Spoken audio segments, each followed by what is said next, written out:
What is up, guys? It is the Sports Nerd Brad Walker, and welcome inside the Walker Report, part of In the Zone Sports Radio, sponsored by CreatingZenSpaces.com.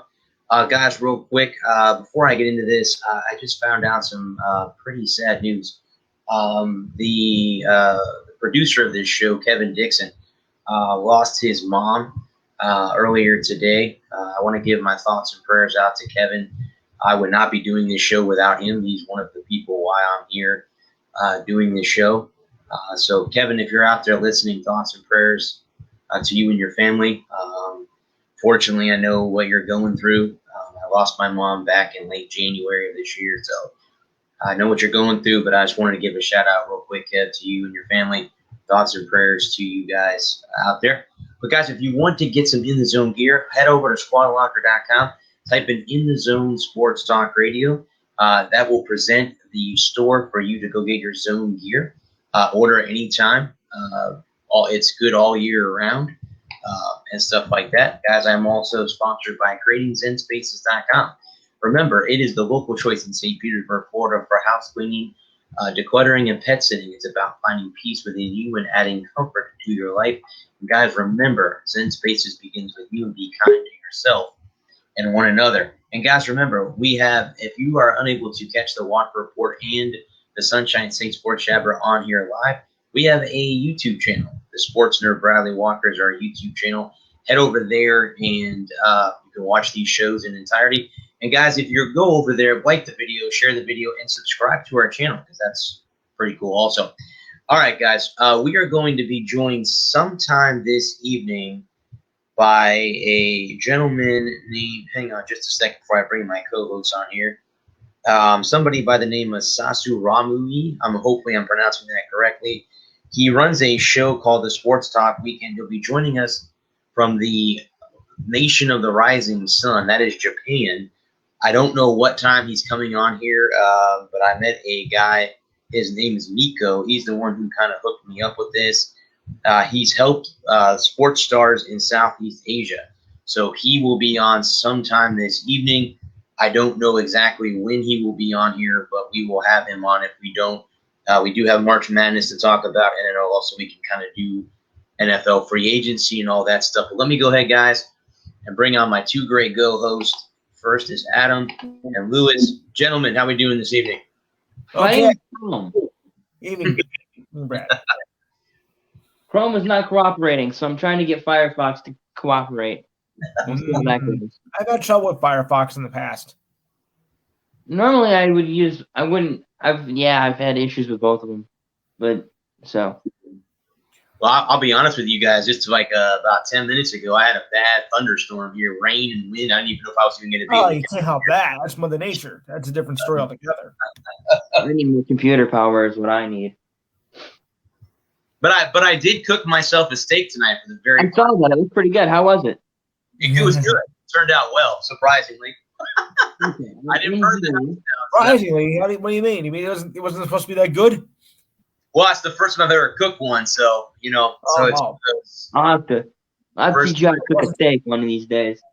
Oh, most of the time you burn it. No, I didn't burn it. I wanted medium rare, and I got it medium rare, so I was happy with the outcome. I prefer mine well done, to be honest with you. I like my medium, and it's medium rare. That's my happy spot. Like I said, guys, we'll be joined by our guest. I just don't know what time he's coming on here. Well, it's 9 a.m. Tomorrow morning over there right now, so I assume holy cow. Okay. I didn't know how far they were ahead of us. So it's already Friday morning there already. Oh, jeez. Yeah, it's like in the future. Yeah. That'll be the second time I've ever had someone call me from the future. I had a guy named Gary, one of my good likes the show. He called me from Australia, and he said, "Oh, I'm calling you from the future. It's Friday here." I'm calling you for the future. In Australia. Yeah. I'm like, oh, interesting. Yes. So, guys, how's everything been going? Leading up to today, everything all right? Yeah, the tournament has just started, so I'm a happy camper. Right. Fighting with my dang laptop. Other than that, I'm pretty good.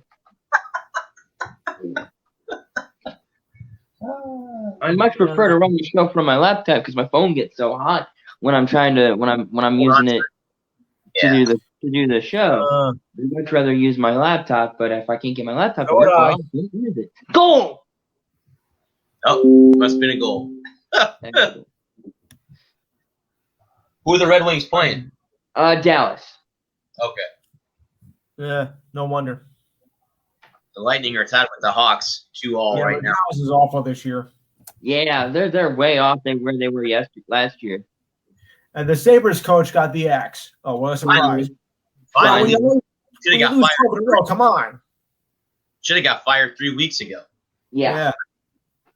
I heard this morning on YouTube watching Melanie Martin, who's a big Sabres fan, say that she heard that their practices were run and they were doing their drills weren't corrected. If they were doing it wrong, they were just letting them go away with it. I'm like, what kind of coach is that? Not much about your drills. This is the pros, man. This is the elite level. Wow. Yeah. To be a pro, you gotta start playing like one. Correct. I agree. Absolutely. Yeah. Absolutely. Well, it's like AI said. Practice? We're talking about practice? Playoffs? Playoffs with this team? Playoffs. I guess we can win the game.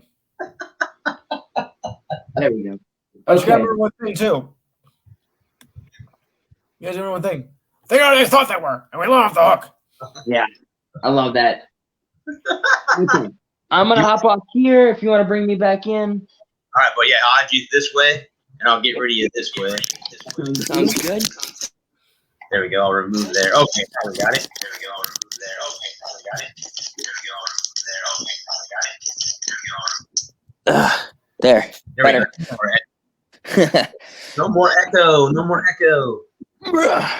I've had that much. No more echo. I hate what. Well, the thing that I discovered is that you can't use your phone and do the computer at the same use the phone and do the computer at the same time, because you get double echo when you the show and you call on your phone. That because that's like, okay, now I know why it sounds like a robot, because you're doing it double. Right. And it also helps too to close most of your windows.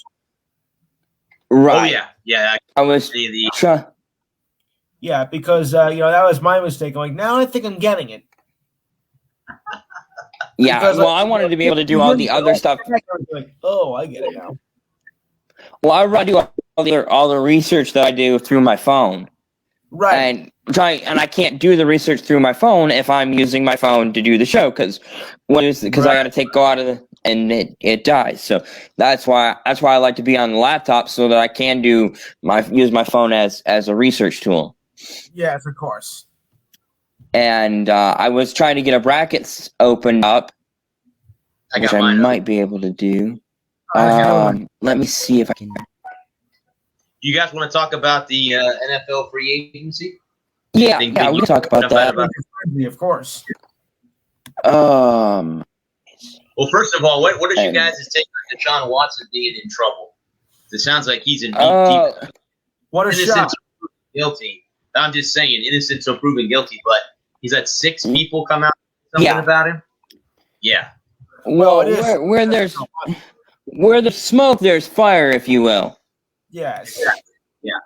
And I'm very much let's wait until all the facts come out and let's make sure that we do this right and go through, let's let him have his day in court. I'm not going to crucify the man before he's had a chance to have, to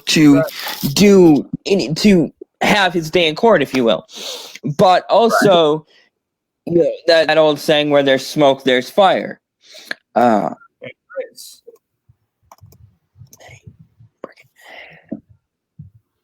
I had to minimize the other windows so that I could see what I was looking at.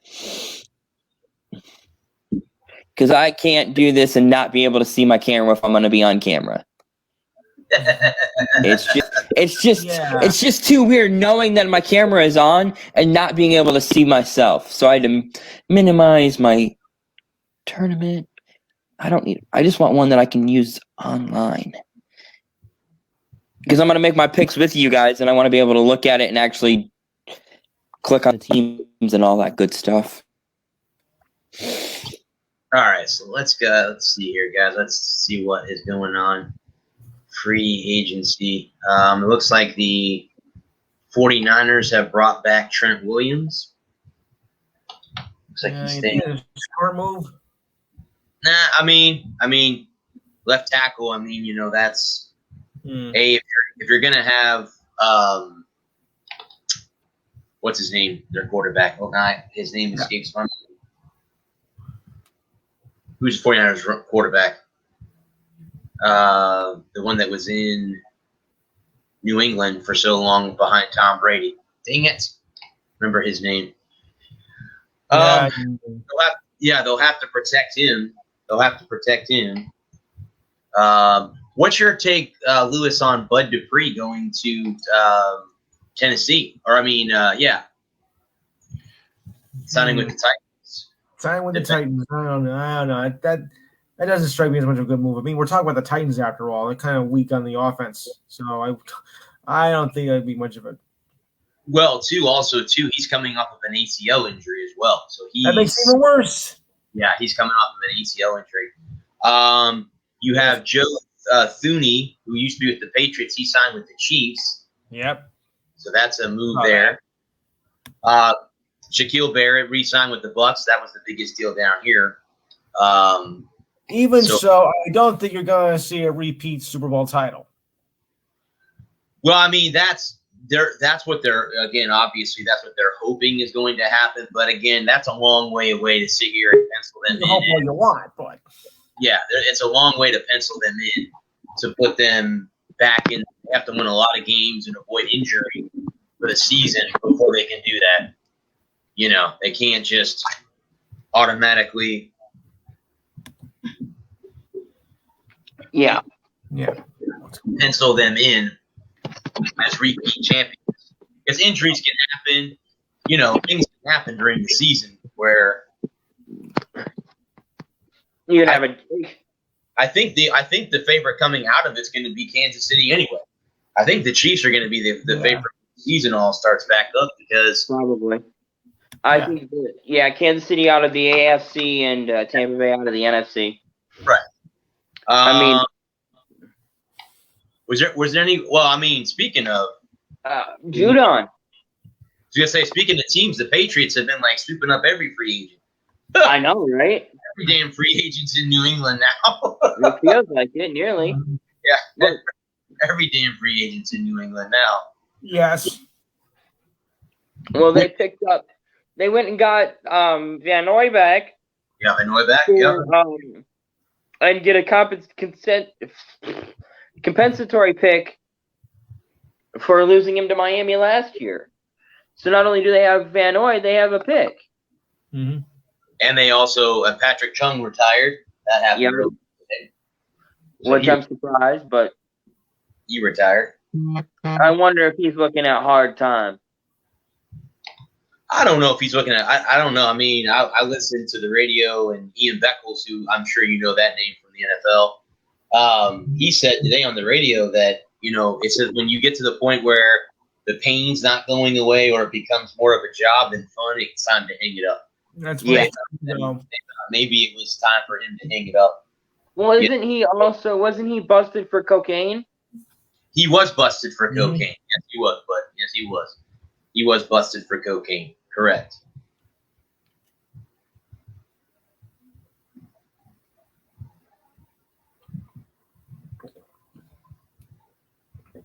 Oh, that's a high shot. Okay.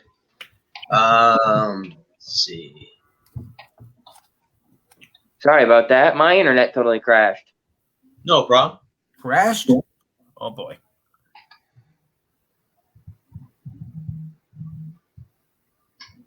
Okay, I don't have any. No idea why. It's not storming or anything, but my laptop's being stupid. I'm still here. Well, I'm hearing. Anybody else, guys, jump out at you as far as big free agent switching teams? Man. Anybody out there that caught your attention as far as free agency so far? Because the new calendar football season started yesterday, so Yep. We're in officially the 2021-2022 season. Yesterday. Okay. Yeah, yesterday afternoon. Mm-hmm. So we are definitely in the new calendar year for Football League. Yeah.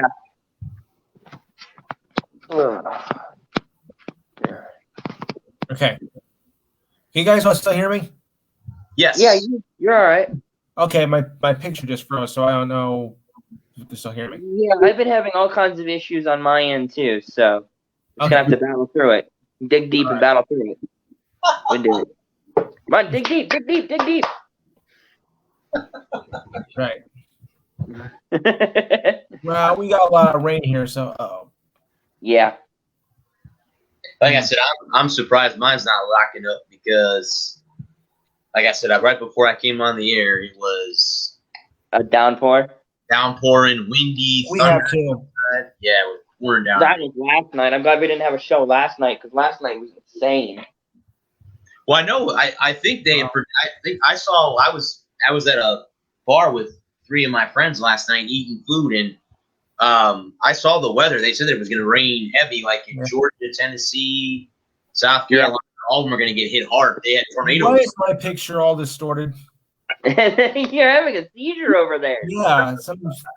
I hope nobody thinks I'm having one, though. Do you want me to go ahead and remove you real quick, Lewis, and come back on? You can if you want. All right. Hang on a second. Let me remove you. You can just hop back on. All right, there we go. He's gonna have a seizure over there. We're all watching that. We're having issues tonight, Brad. Yeah, you sure are. At least we're not having nearly as bad as the Rooney Rule night. That'll be a show that'll live in infamy. Yeah, that was horrible. That was an incredibly disappointing show because I was really looking forward to getting to talk about that. Well, I mean, I had Ralph Garcia, I had Kevin on. I was trying to get people from every kind of race just to talk about that. And I know every walk of life and every background and every idea. I was very curious to see what they would say. I'm trying to restart my laptop to see if maybe I can get it to work. I had to totally go off the Wi-Fi. I'm on my normal data now. It's been one of them weeks. Yeah, hopefully Lewis comes back. I just kicked him out of the studio. Right. I was driving home I had to go to Wally World after work today. Needed a couple of things. And I was driving home and I was thinking about the fact that we have a show tonight and I was like, I look forward to this. This makes my entire week. It's better than it's just the best. And I'm really annoyed that my Cameron Oh, I didn't know there was a ban from Studio Button. Holy shit, you can ban people? Yeah, you can absolutely ban people. I did not know that. I did not know. I think you can. I think that you can totally. I think it sets levels too. Like you can do a 10-minute ban, 15-minute ban, like 1-hour ban, 12-hour ban, 24-hour ban, or permanent ban. If I'm not mistaken. Oh, like I said, I hope I never have to do that. Yeah. Ideally, we'll never have to. But then again, maybe we'll get big enough where we ban everybody. Just bam, bam, bam. Yeah. No one's coming on the air. Damn it! No guests allowed. We have canceled guests for the rest of the show. Remember doing the sweet band hammer. Yeah, you're not going to be on here. You're been canceled. Right. Somebody starts dropping a hard N-bomb, you're done. Yeah, that will right there. That will definitely banned off. Quit fasting in a hurry. That'll get banned. That'll get you banned real quick. Yeah. None of that BS on here. That's not going to happen.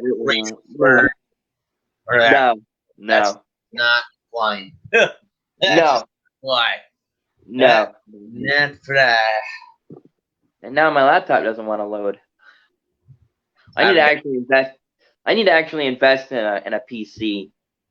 And have somebody build one for me. I've been thinking about that too, bud. About getting a PC. Yeah, have somebody build me a streaming PC.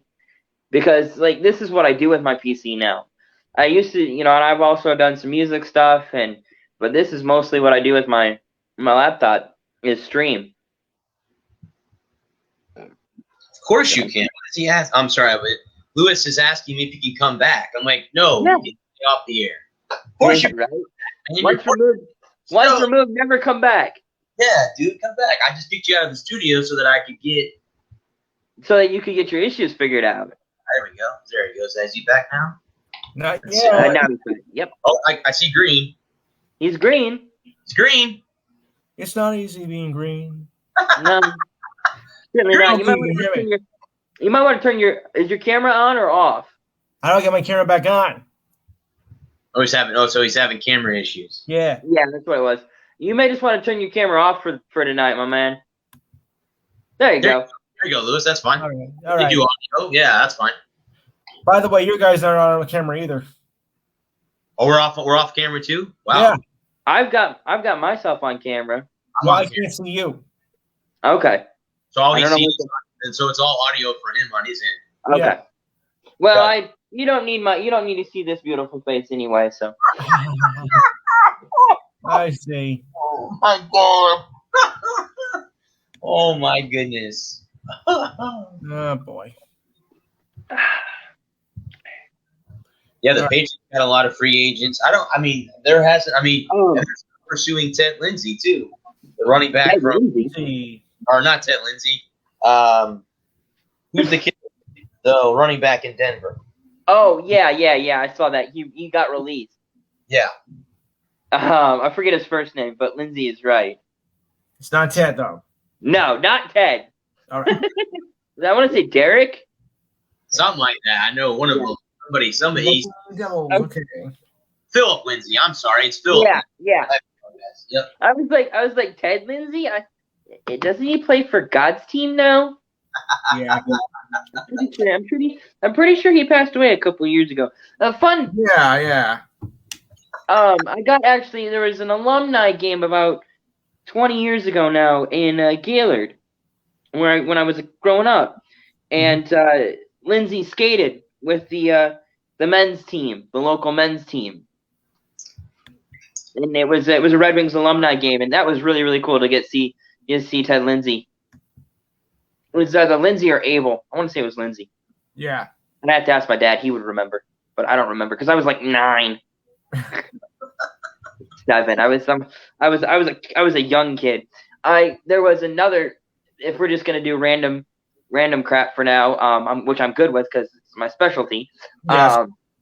There was a alumni game in 2010 or 11, and I got to meet Darren McCarty and Joey Koser. Oh. That was so cool. They were both really nice. They were both really nice guys, and I was having myself a moment because I was like so excited to meet them, and I shook McCarty's hand. And he's a big dude. He's not really tall, but his hands were like 3 of mine. Right. He's got big meat fists.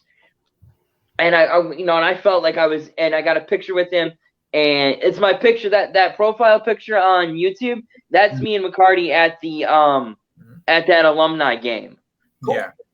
It was so much fun. And then 2 years ago now, right before I moved down here, he was doing comedy. He was doing comedy tour, and I got to see him, and I got to meet him again and talk to him again. And every time I've talked to him 3 times, and every time he's been one of the nicest, most relaxed, coolest dudes you'd ever want to meet. Darren McCarty, by far one of the nicest. You know, they say don't meet your heroes. Sometimes you get to meet your heroes and they turn out to be really cool. Mm-hmm. I'm sure they do. Like Brad. But your camera is too high. You got to push it down. I can't do anything. I'm on my laptop. Oh, okay. I got my phone balanced on my laptop because I'm trying to get my laptop. I wanted to make sure you knew that, but yeah, that's what I was grumbling about earlier. Okay, right. There, that's a little bit better. Yeah. It's been a comedy of errors so far. Yeah, that's not. Like I said, I'm lucky I'm on here because, like I said, it's right. So I was like, I don't even know if I'm gonna have to message this guy in Japan. we'll have to reschedule this because I'm not going to do the show next week, guys. I'm taking my week break off to recharge. Right. So we'll be back the first week of April. Okay. So, but I was like, I can't cancel because I've already told this guy I'm going to come on, and if I don't do it now he's got to wait 2 weeks. I don't know if he'll be able to do it. So I'm like, well, it stopped storming. I'm like, okay, cool. All right, we're good. If nothing else, you can always run the show from your phone if nothing else. Right. I don't know what kind of phone you have. I have an S9, and it's running flawlessly on my phone now. Well, my laptop is. I have an S10. An S10? Yeah, I have S10. Yep. You bankers. Oh, all the money. No, it's okay because my dad has an S21, so don't. Oh, so sweet. So I could nerd out about phones for the next half hour or two. Kind of jelly about that. I bet.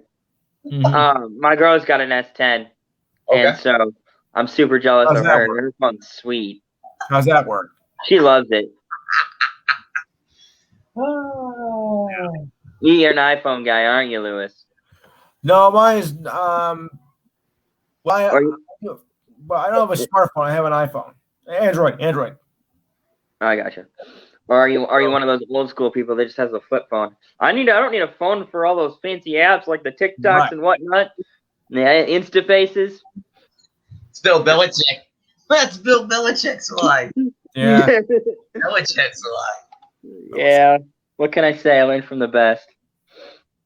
Belichick. Yeah. Well, he is some of the greatest. First of all, he never went after free agents. I'm sure they changed their mind.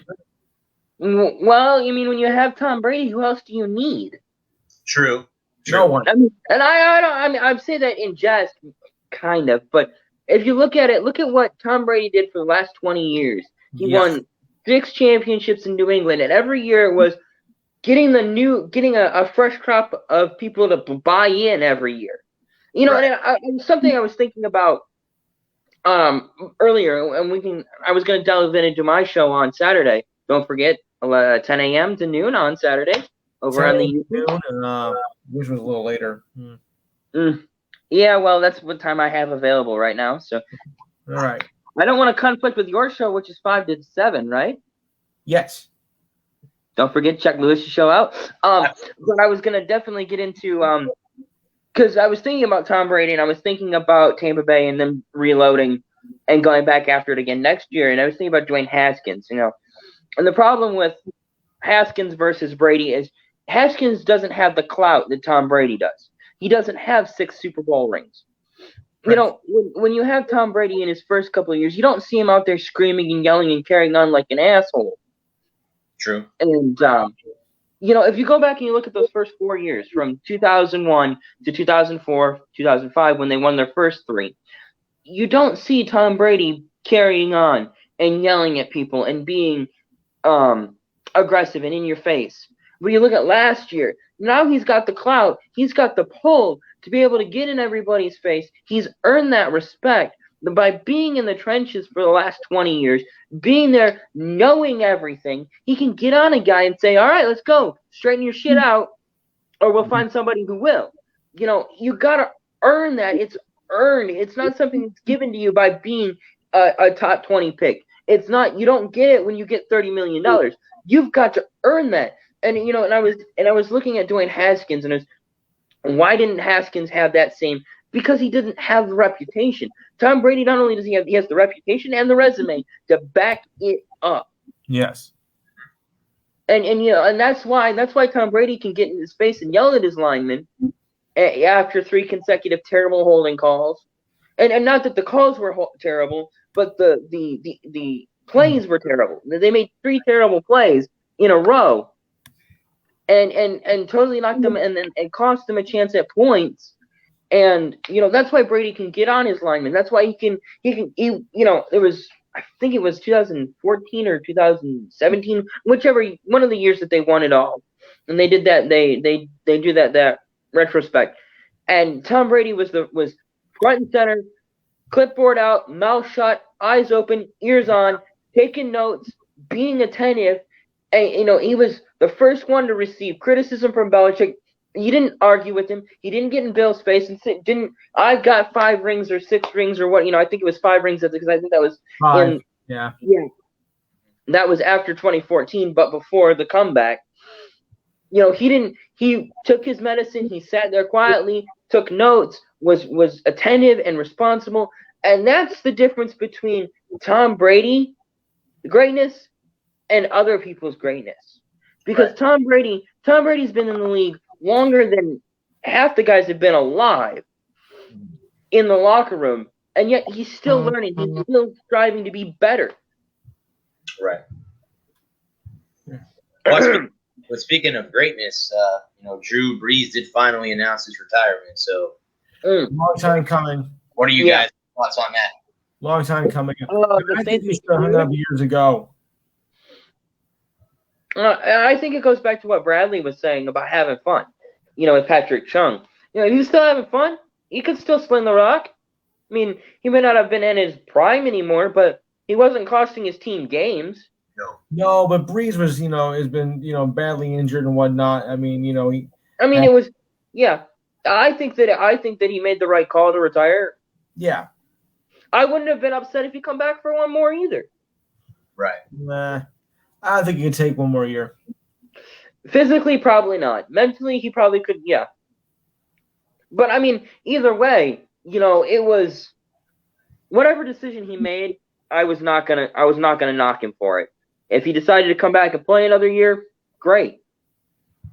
If he says, that's it, I'm done, now the Saints are screwed, but other than that.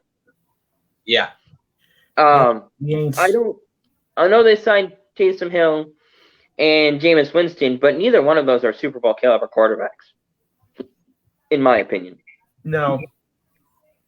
But you still do have Michael Thomas and Alvin Kamara, so they do have. Yeah, but weapons. But weapons are an integral part of the battle, but they don't win the battle on their own. Right. It's very much like having a tank without a crew. Right. If you don't have a crew to command it, what you can have all the nuclear weapons you want, but if you don't have anybody to push the button, you might as well. You've got thousands of pounds of paperweights at this point.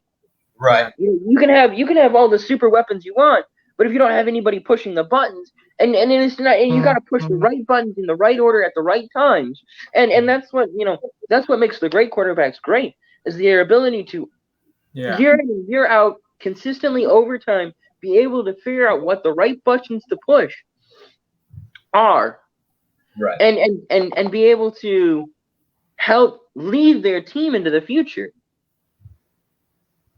And Jameis Winston has shown that he's not that guy, at least not in Tampa. Maybe Sean Payton is the missing ingredient that will get Jameis Winston turned around.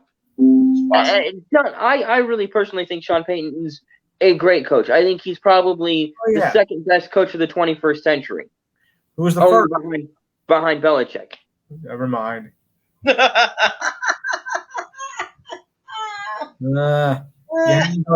had to go there. Belichick. Oh my God. Somebody's a hater. That's because he's a Jets fan. Yeah. Of course he hates him. He's a Jets fan. Right. That's why he hates him. Jets. I think it's an overall pick in the draft this year. But the Patriots, without Brady, have taken a downfall. And I don't know if re-signing Cam Newton was maybe the best idea. I think you're playing the long game with Cam Newton. I think that they're going to I think you're building for the future. I think that I'm like we were talking about on my show on Friday last week, which is moving to Saturday. With the draft class next year, I'm really, really high on Brock Purdy. I know he doesn't get the national media exposure that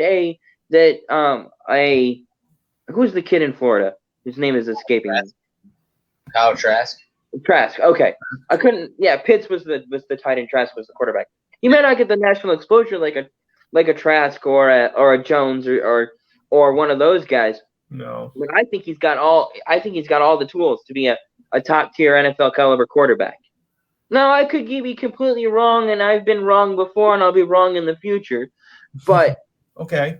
I'm really, really high on the guy. I can tell. I think that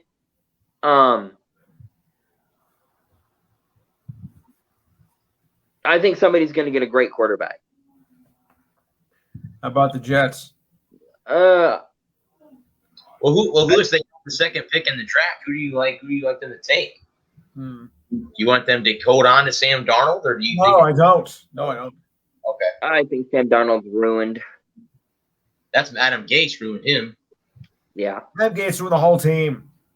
I was wrong about Adam Gase. Boy, was I wrong. Yeah. He was a clown show. Me too. Well, I thought it was Miami because I looked at what Ryan Tannehill did 2 years ago in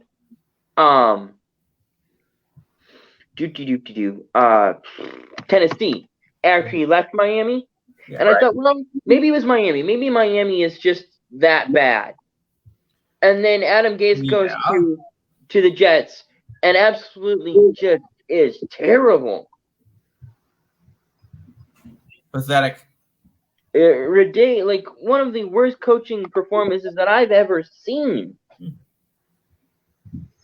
Yeah, because Tannehill, since he's left, Miami's had pretty good second half of his career. If you want to call it. He has an NFL. He has a Pro Bowl appearance. He had a Pro Bowl over 2 years ago. Yes. Let me see. I mean, it also helps that you have one of the best dominating running backs in the league too. It don't hurt. It don't hurt. King Henry. King Henry. Yeah. Heavy is the head that wears the crown. Correct. Yeah. Yep. Poor defensive backs. I think they can knock him down. Get in his way. Just pushes him out of the way. Yeah, he does, doesn't he? Just so you think you're gonna stop me? Okay, let me just push him out of the way so I can run into the end. Yeah. Okay. He's a lot like Jim Brown. He reminds me of Jim Brown. Yeah. Jim Brown. In his prime, he'd run people over.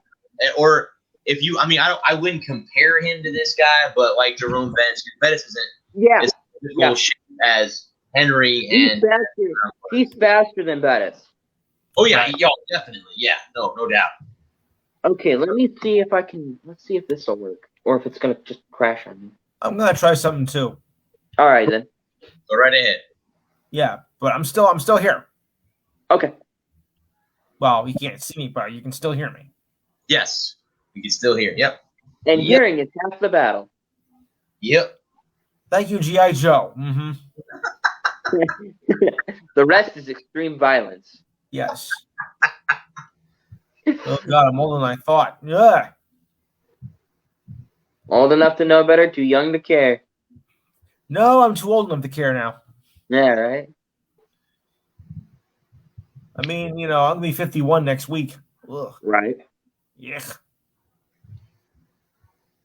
Another day older and deeper in debt. You get 16 tons, and what do you get? No. We're dating ourselves, aren't we? There. Well, I've been dating myself for years. Well, somebody's got to take you out every once in a while. Okay, I deserve that one. Oh. Yeah. I get the joke. Yeah. No, man. We have a thing here in the East that's called the Bronx Cheer, so I consider that as there. Only one man would dare to give me the Raspberry Award. I remember watching the Yes Network, and it was at the 6th or 7th inning. Yeah. That they would do that, the Raspberry Award. Yes. Okay, let's see here. All right, the mic is working. That's good. Right. The mic is working. And we got ourselves a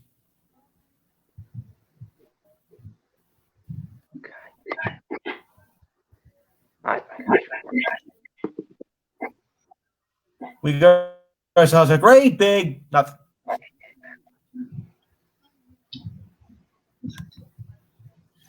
Okay, didn't work. No worries. It's all good. Try something. I was thinking, man, if I redid it, it would get it back in. So nothing really new in the baseball other than spring training still going on. Yeah, right. It's actually got 2 weeks. 2 weeks, I think. Yeah. Season start. Yeah. April Fool's Day. April Fool's Day. That's our next show. The next show. Really? No, that's not April Fool's joke, is it? Oh. No. The next show is on April Fool's Day. I will be here. Well, it seems like we got April Fool's early, don't we? It's been April Fool's for like the last 378 days. Yeah. Wow. True. Oh, yeah. That is true. Well, look, at least we've made progress in the last few months than we have by this time last year. I mean, definitely. We have the tournament. We got our sports back and whatnot. The college, the college tournament's starting. So we've made some progress. I mean, it's not perfect, but it's got to be by this time anyway. Yes. We've made lots of serious progress.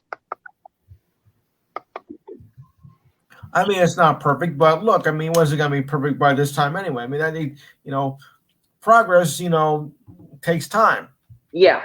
And compared to where we were last year at this time, where they were projecting us to be, comparing where they were projecting us to be this time last year to where we are this time this year, yes, we've made tremendous progress. Right. Yep. When this first thing started, they were talking about casualties in the millions. Yep. Worldwide or just here? In the States, and that's another goal. Right. Well, thankfully, we haven't been in the catastrophic. Yes, absolutely. They were projecting 140 million cases at the start of this thing. Ow. And considering 1% mortality rate, you're looking at 3 to 4 million casualties. I think it's 2%, but at least it's not like the catastrophic level, which everybody was projecting. No. I think maybe everybody was getting a little overreacted because we haven't seen anything like this, and we're always 100 years. They were thinking the worst, of course. Oh, always. You always prepare for the Yeah. Well, Alrighty, I am back. Just another note before that. But before the summer comes, I think I probably will be vaccinated.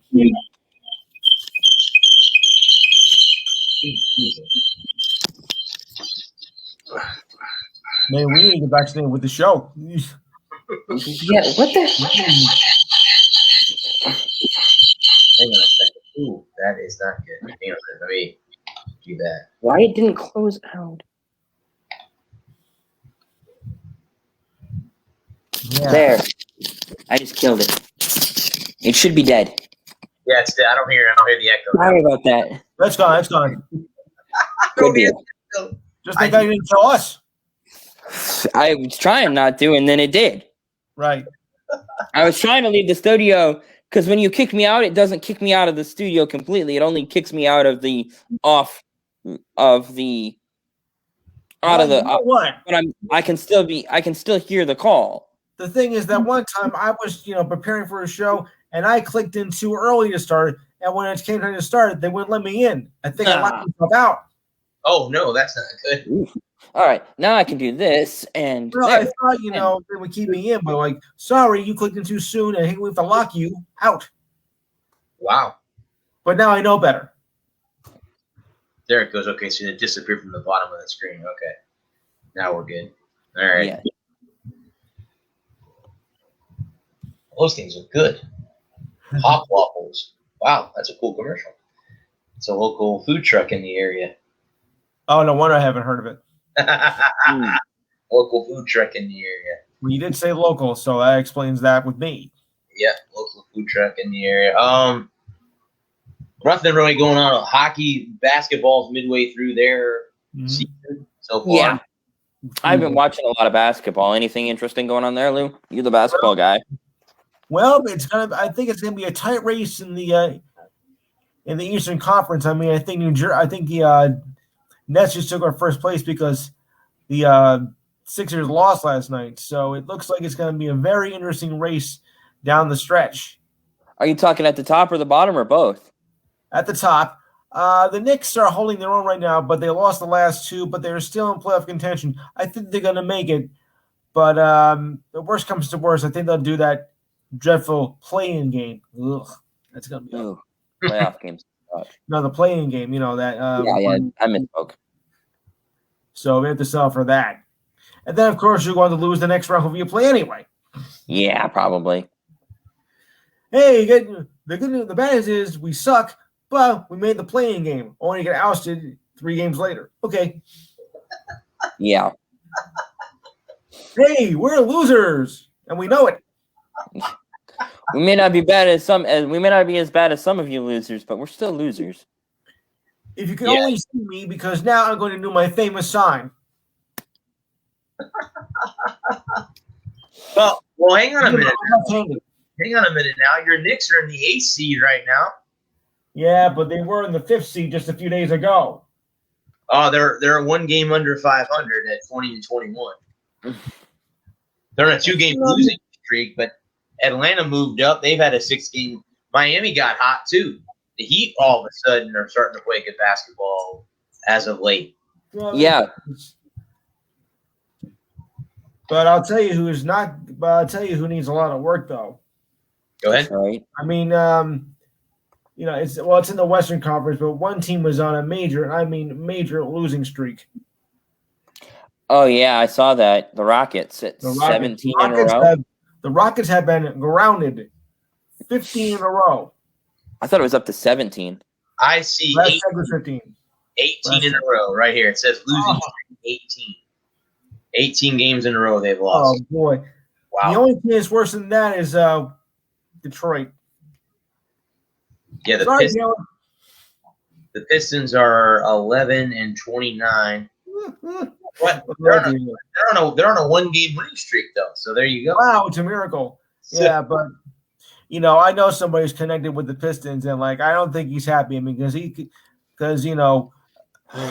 something wrong with the Detroit teams for some reason. I thought New York was bad, but Detroit's even worse. I mean, the Tigers haven't done crap all this since what? 2013. Since 1902. Oh my God! Not that far back. Yeah. 2013, they were a good baseball team. Yeah, I know the Ordonez home run. Now, are you just trying to hurt my feelings, or no? You're a Tigers fan? Ooh. Oh yeah. Sorry. Born and raised in Michigan. I don't need any help with knowing how terrible we are. Okay, that's 2 people that I know from the area. Okay. Yeah. I mean, New York, but New York has been pretty bad too over the years. I mean, At least you have a couple Super Bowl rings. Yes. I got Stanley Cups. I don't know. I think I'd trade a cup for a Super Bowl ring. I'll take what we can get. Yeah, I hear you. I do got an NBA championship. That was cool. Beat Kobe. Yeah, we haven't had a championship in that since 1973. We could have done it in 94 if Starks didn't miss the jumper. Oh, you dirty dog. Yeah. Did you keep the ridiculous moment of the week last week, though? Oh, no, you didn't. I got a cup and a Super Bowl in the same year in my city, so there you go. Yeah. I got a cup and a Super Bowl championship in the same year. And an AL and a pennant. And an AL all in the same year. Yep. Sure did. Yeah, I don't want to hear it. And then the Rowdies won the USFL. They won their part of the division, so they were in the championship game too. So you mean the old USFL league? Correct. I was gonna say the Rockets are on an 18-game losing streak. The Magic are on an 8-game losing streak, and they're losing to the Knicks right now. So there you go. The Magic aren't that good either. So, well, it is the Magic, I mean, come on. They lost their magic when they let Shaq walk. Yeah. The Magic went with him. So I guess if you want to say Tampa's team, we can talk about the Raptors, who are 17-23 on the season. They're on a 6-game losing streak. So well, technically now you have 3 teams in your area. Yep. There you go. We got 6. I mean, technically you have 3 teams now in your area. Basketball-wise? Well, your cities. You have, of course, your Tampa Bay Lightning. You have your Rays, but you also have an adopted brother. Toronto. Yeah.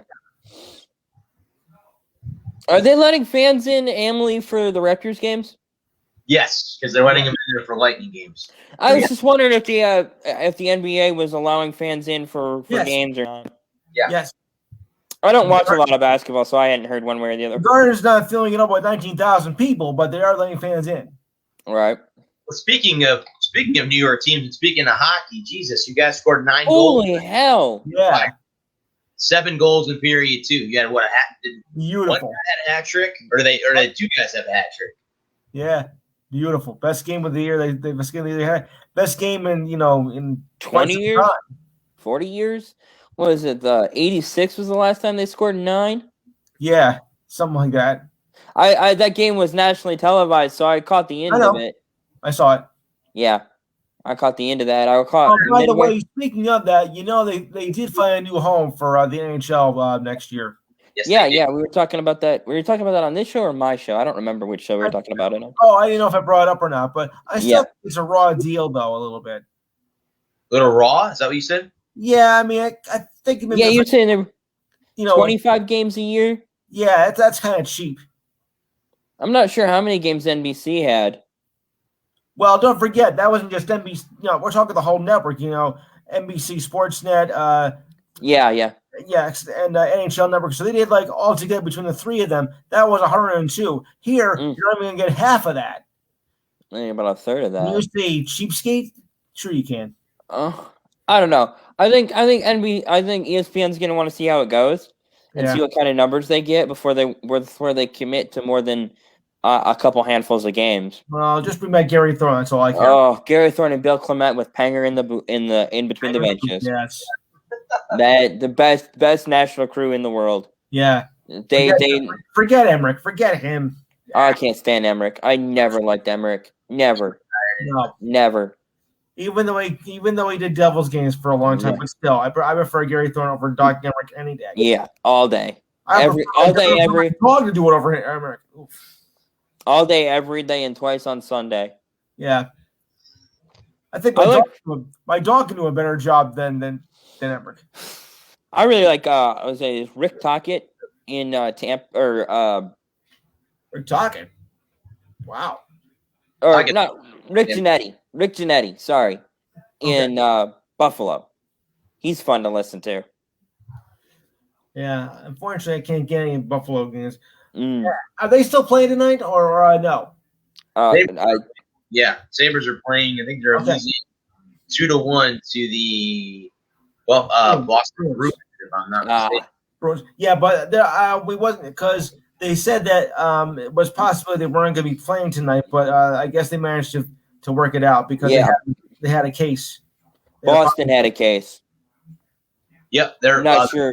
The Bruins are up 3-1 after 2 periods. Gotcha. Yeah, and Buffalo though is in the toilet.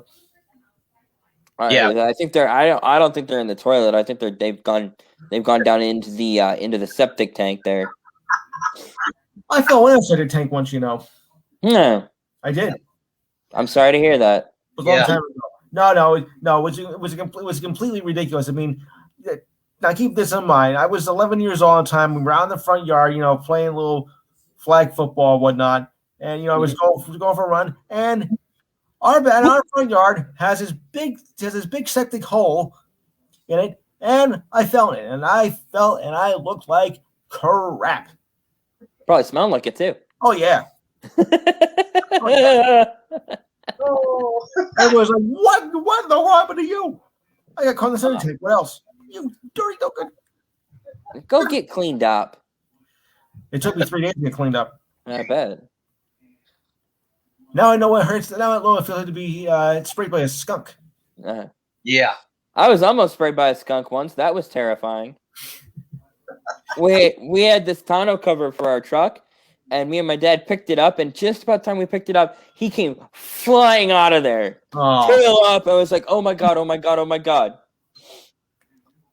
Up 2-0 Red Wings. Yep. About 6 minutes to go in the second. 6-12. So you guys want to go ahead and talk March Madness since we have about an hour left in the show? We can You got it. Let's do it. Yeah, absolutely. I got my brackets. I don't know, guys, when I told the guy it started at 8 o'clock Eastern Standard Time again. Yeah. Japan, it's like 10 o'clock in the morning there, so I don't know if his time didn't match up. I don't know. But if not, he doesn't come on, maybe we can get him to come on April 1st. And then, Sounds good. At least one thing with the tournament, my Seton Pirates did not get in, but at least Rutgers did get in. So, at least I got somebody from Jersey in the in the tournament at least. I don't think they're gonna go too far, but they might be able to get maybe they get out of the first round. I have to look and see who they're playing. Oklahoma or Missouri. That's a tough. That's going to be Creighton. Starting on the left. I hate Creighton. Yeah, I know you do. Starting on the left side of the bracket here, you got Gonzaga as the number one. Gonzaga. They're a lock. They're going on to the next round. Missouri or Oklahoma? Who do we like? You got a coin with you? We can flip it. Yeah, it's kind of what I was thinking. Do you want to lean upset on this one? I'm going to go Oklahoma. Okay, you want Oklahoma? We'll take Oklahoma. Yeah, I'll take the Sooners in that one too. Okay. Then we got Creighton and UCSB, who I've never heard of. I'm taking in that category. Yeah. Well, as much as I hate them anyway, I think I have to go with them because just to be obvious. The 4-13 matchup in the West is Virginia, Ohio. Virginia. Cavaliers. That's kind of what I was thinking. Are they going to be able to play still? Are they still on target to play? According to ESPN, this bracket is from earlier today, so it looks like they're scheduled to play. So because they were in deep trouble a few days ago. Yeah. I'm just gonna pick what's available. So, I'm just gonna go based on this. Yeah. So then we got the 6-11 matchup is SC versus Wichita or Drake. Drake won that game. Did Drake win that game? Drake won that game. I got that game. Is that game? Did they play that game this afternoon and they're just showing a replay of it? Is that what that was? I mean, Drake won by 1 point. It just went final a few minutes ago. Oh, okay. Because I was before the hockey game came on. I was watching that. Yeah. I was watching those. So do we want SC? Because that's what I'm feeling. South Carolina, yeah. USC. USC. Yeah, I'm going to take the Trojans. Trojans. Yeah. Kansas City or Eastern Washington? Jayhawks. Yeah. No, go with Jayhawks. Jayhawks. Yeah. No question. Oregon or VCU? That's a 7-10. Oregon's a 7, VCU's Oregon. a 10. Yeah, So, Oregon. you think Oregon? Okay. I was kind of leaning towards an upset. You always got 1 10 seed that gets through the first round. Well, I can go either way, but I'm thinking obvious. We can come back to that one once we go through the rest of the bracket. The 2-15 in the West is Iowa and Grand Canyon. Forget it, Iowa. Yeah, Iowa all the way. I've seen Iowa 3 times this year. They're going to be just a short time ago. No one even knew about Grand Canyon even having a basketball team or whatnot, and then they made a name for themselves. But I still don't think they end up to be an upset. There's not enough there. No. So then in the East, the 1-16 is Michigan and Texas Southern. Of course, we're going Michigan. Wolverines. Yep. That's what I was seeing earlier, Texas Southern. Yeah. They missed the first game. Come on. Then you got LSU and St. Bonaventure are the 8-9. You know what? I'm gonna go on a limb and say St. Bonaventure. I like Bonaventure too.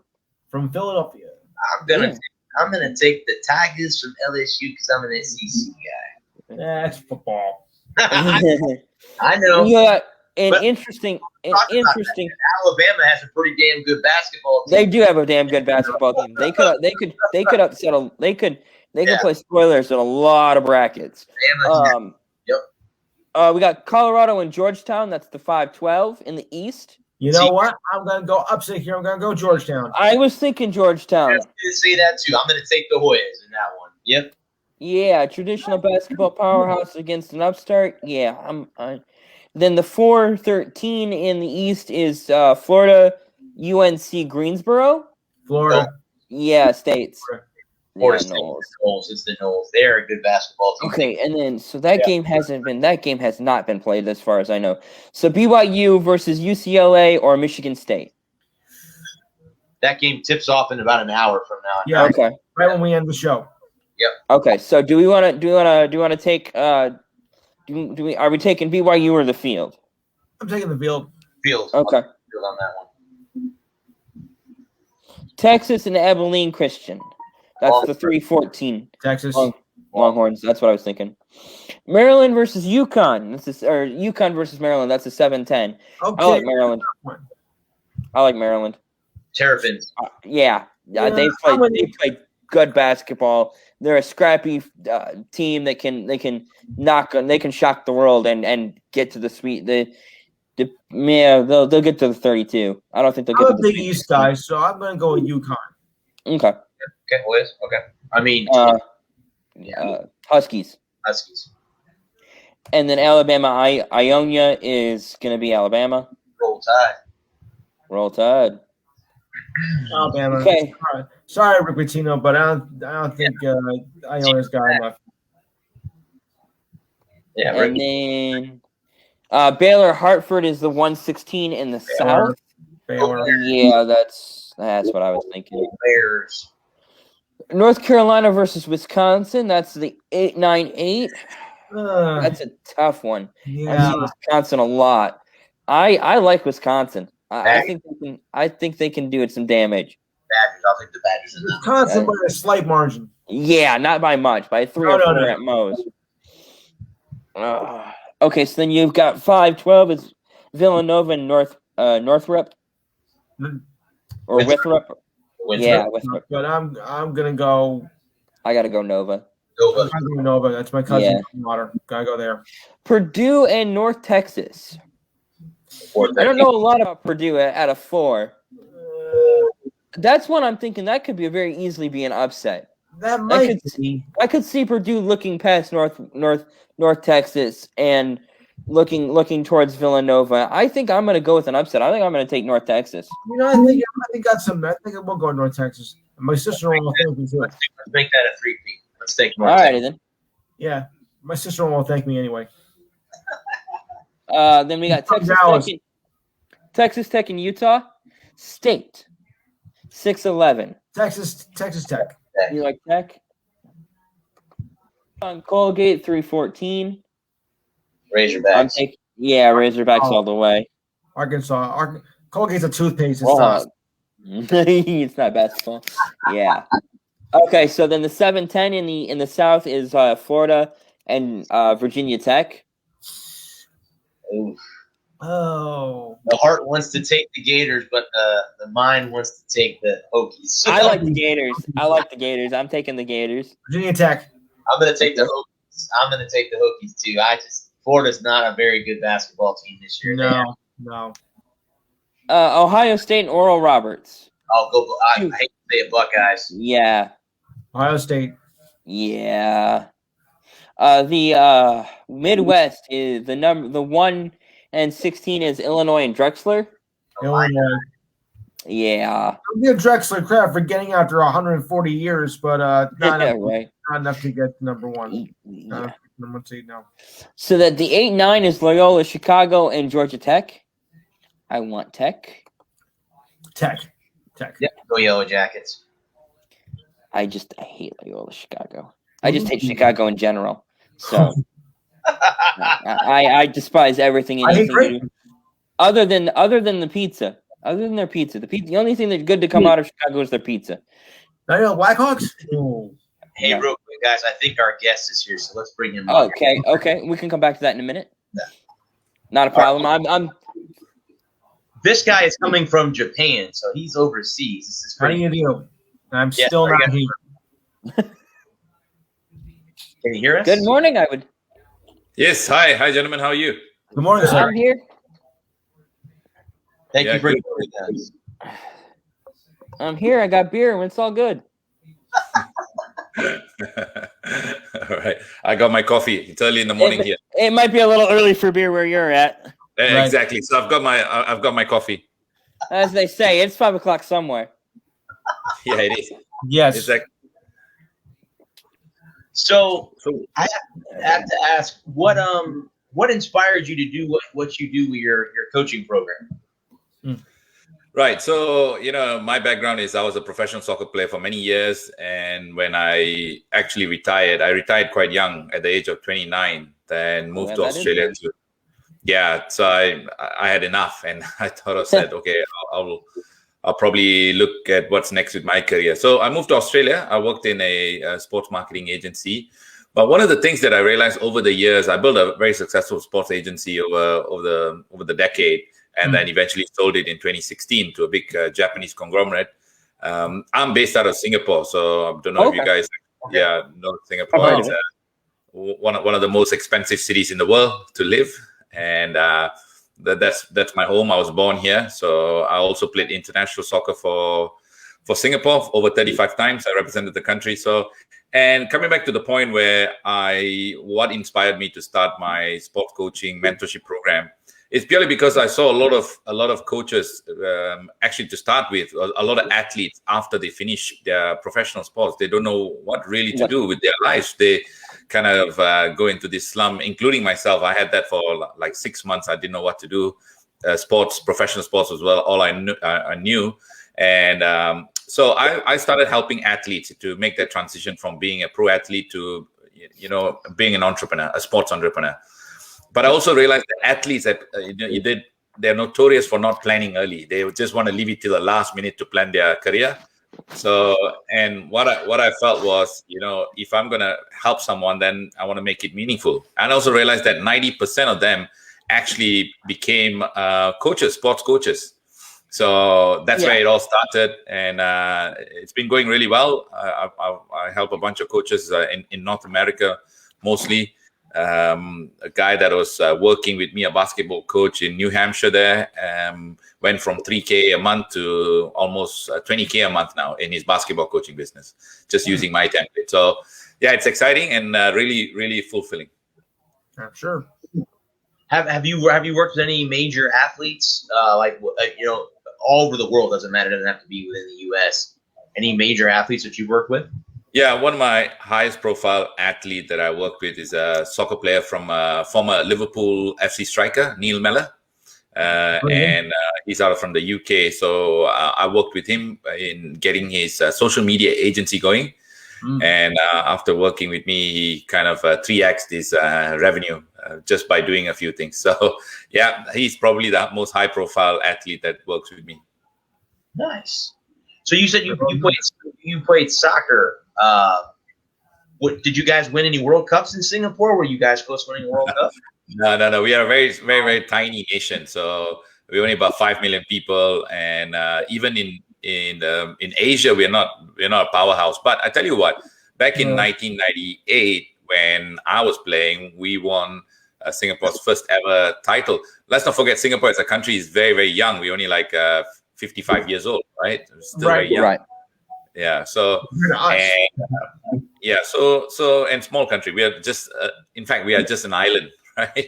And so kind of punch above our weight. Won the first international title. Since then, we've won a couple of regional titles, but we haven't got to the World Cup yet. So hopefully one day, You've never gotten there? I thought you could qualify once. No. We never qualified. I played in a lot of the qualifying games, but we never got to the World Cup. So. Did you ever qualify for the Olympics? No. So if you look at Asia, you got South Korea, you got Japan, and then China. You got China, you got Iran, you got the Middle Eastern teams, then you got the Central Asian teams. So stacks. I mean, the odds are really stacked against us, but we're trying to get there one day.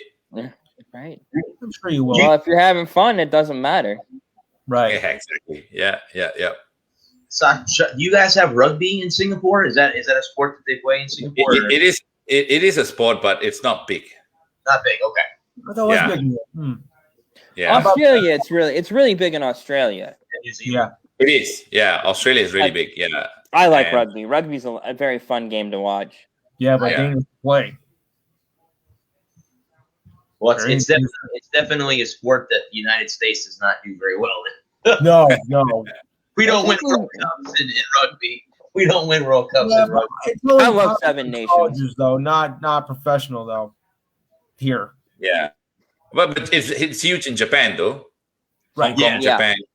Yeah. Exactly. As you would know from the World Cup, Japan did really well. Yes. South Africa won the last World Cup. Am I correct? South Africa, they were the ones who won the World Cup. Yeah, South Africa won the World Cup, and traditional powerhouse, the Kiwis, the New Zealand All Blacks, right? The All Blacks. Yeah. Correct. Yeah. Haka.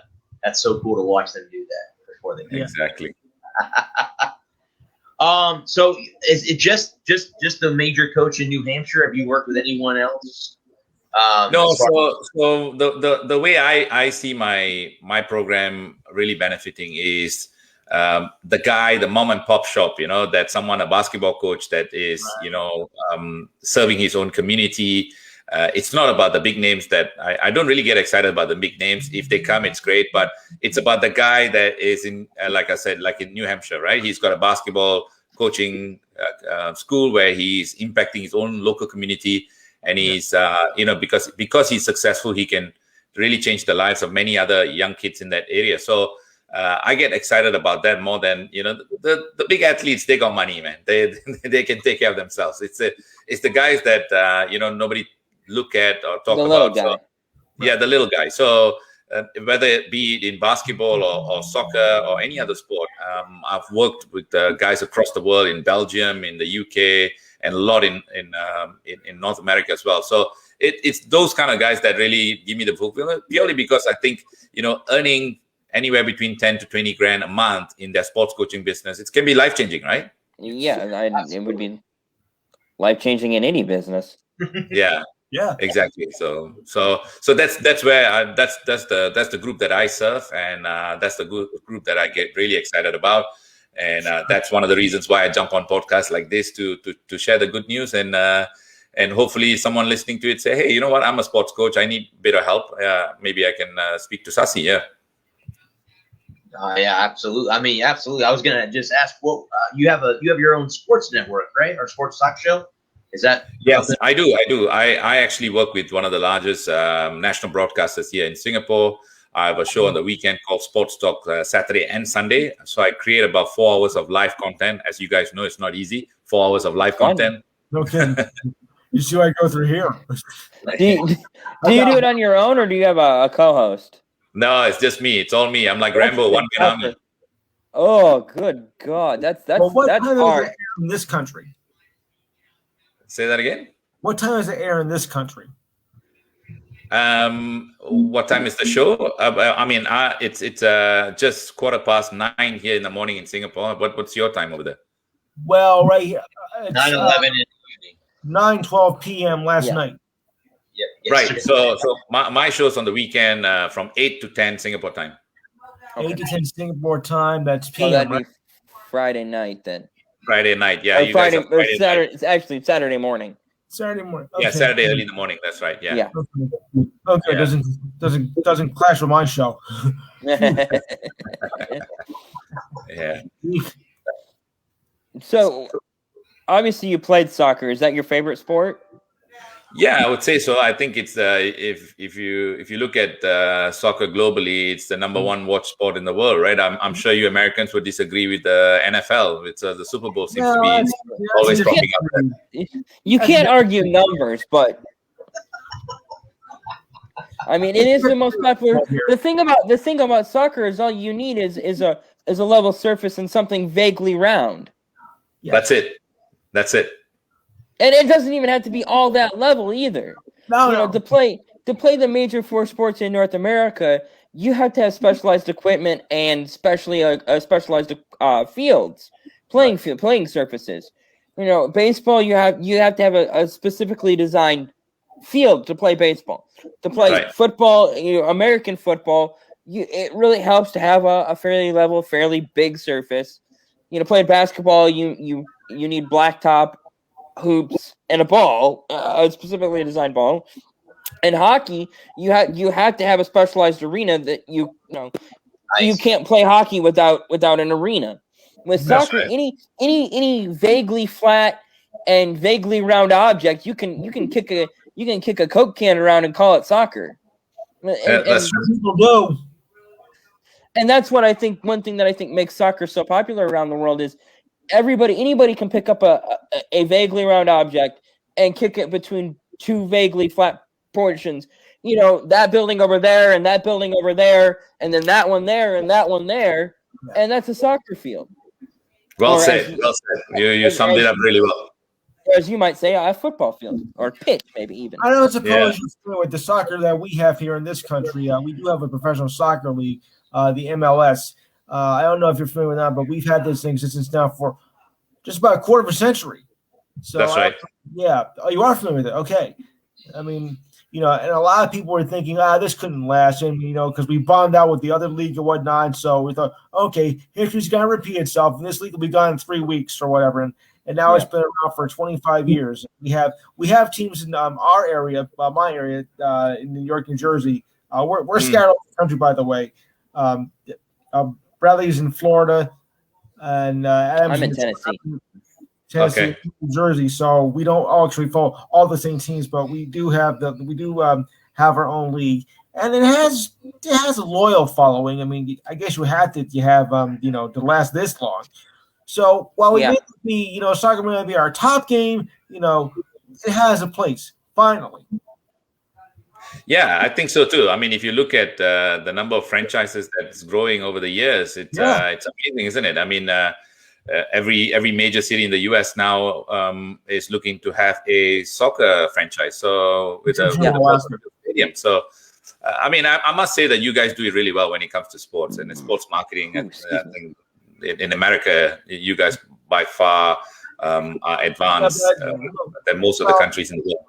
Almost every city in America. I mean, we can't say much for Alaska. All right.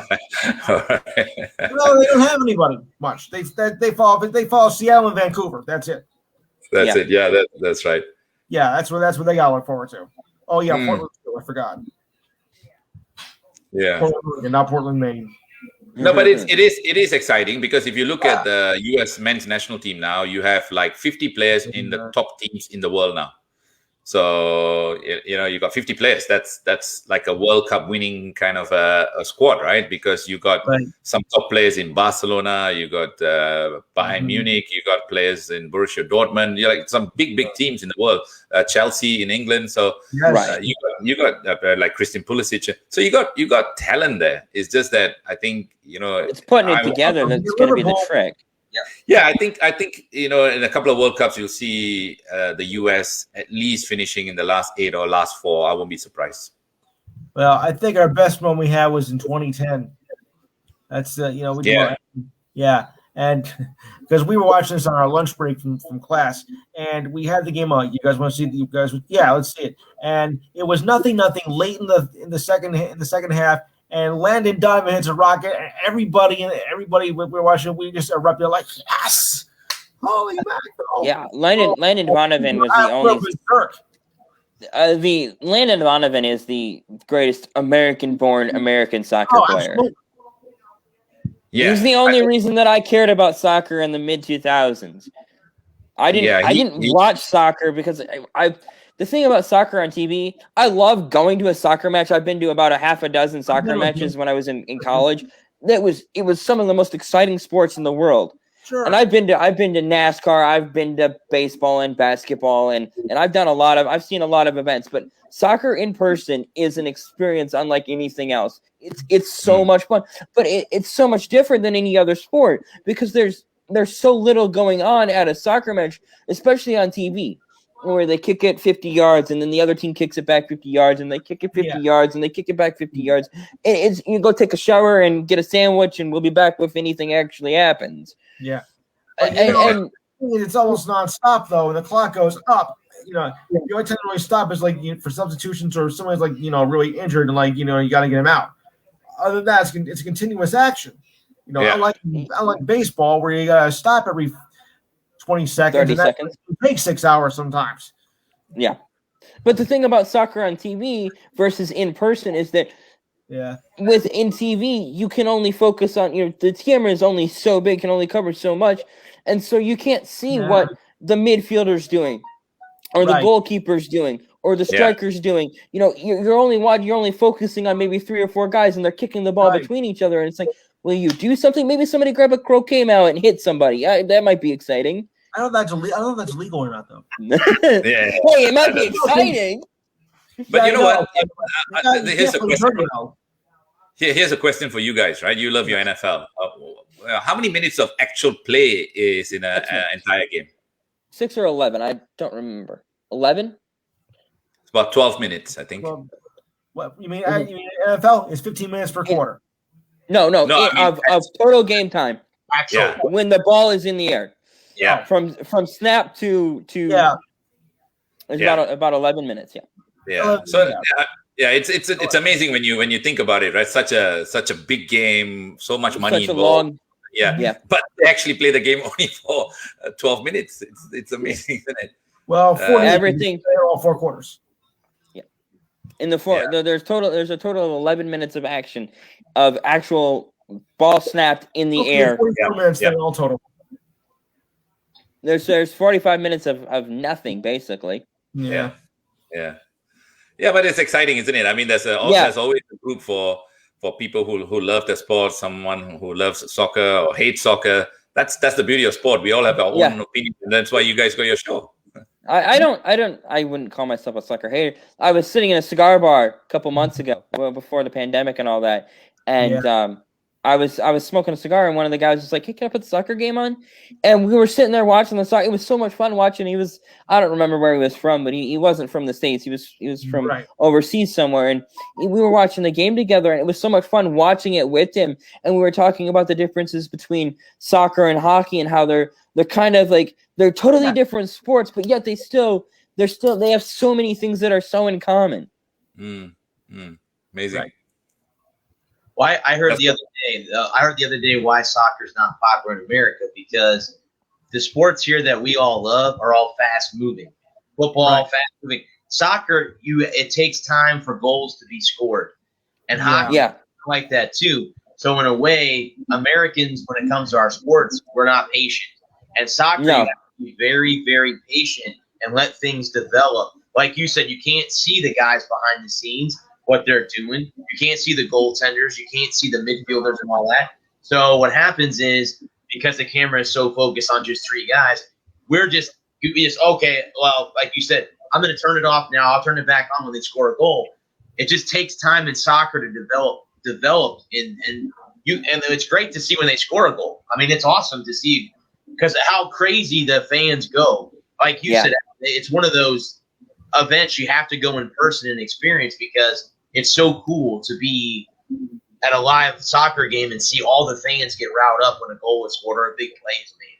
So, Yeah, I was at the World Cup last year, the opening game between Russia and Saudi Arabia. I mean, that was electrifying. It was my first World Cup experience. And being there, it's just amazing. Being in the stadium, the vibe being there, despite being in Russia, you read about all of the stuff in Russia, but I had the best experience in Russia, in Moscow, and it was so friendly. And you read about all of the stuff in the media, but when you get there, it's totally different. Like, everyone's in a party mood, everybody is in the World Cup fever, so it's amazing. Like you're right, you got to be there, experiencing it yourself. It's a pity now that with this whole COVID situation, fans can't be in the stadium, which is kind of affecting a lot of performance, I believe, when it comes to scores and stuff like that. It makes a big difference, right? The fan is the 12th man, if you can put it absolutely. That way. And I sorry, I didn't mean to cut you off. No. I was just going to say that in North America, soccer is really popular at grassroots, right? Because there's huge following in the girls' game there as well. Yeah. Our U.S.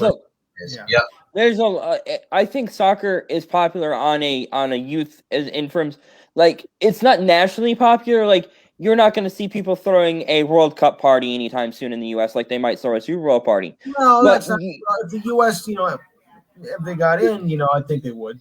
To be honest, but not maybe, but not now. Like a qualifying game, like you wouldn't see a qualifying game have the same kind of importance as maybe an NFL playoff game.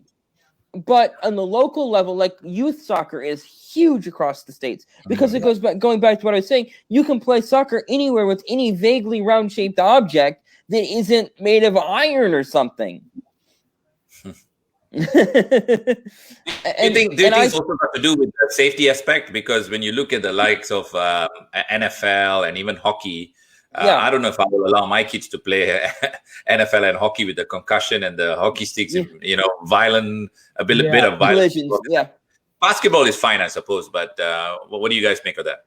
But I understand. I mean, I'm not going to stop my kids from playing the game if that's what they want to do.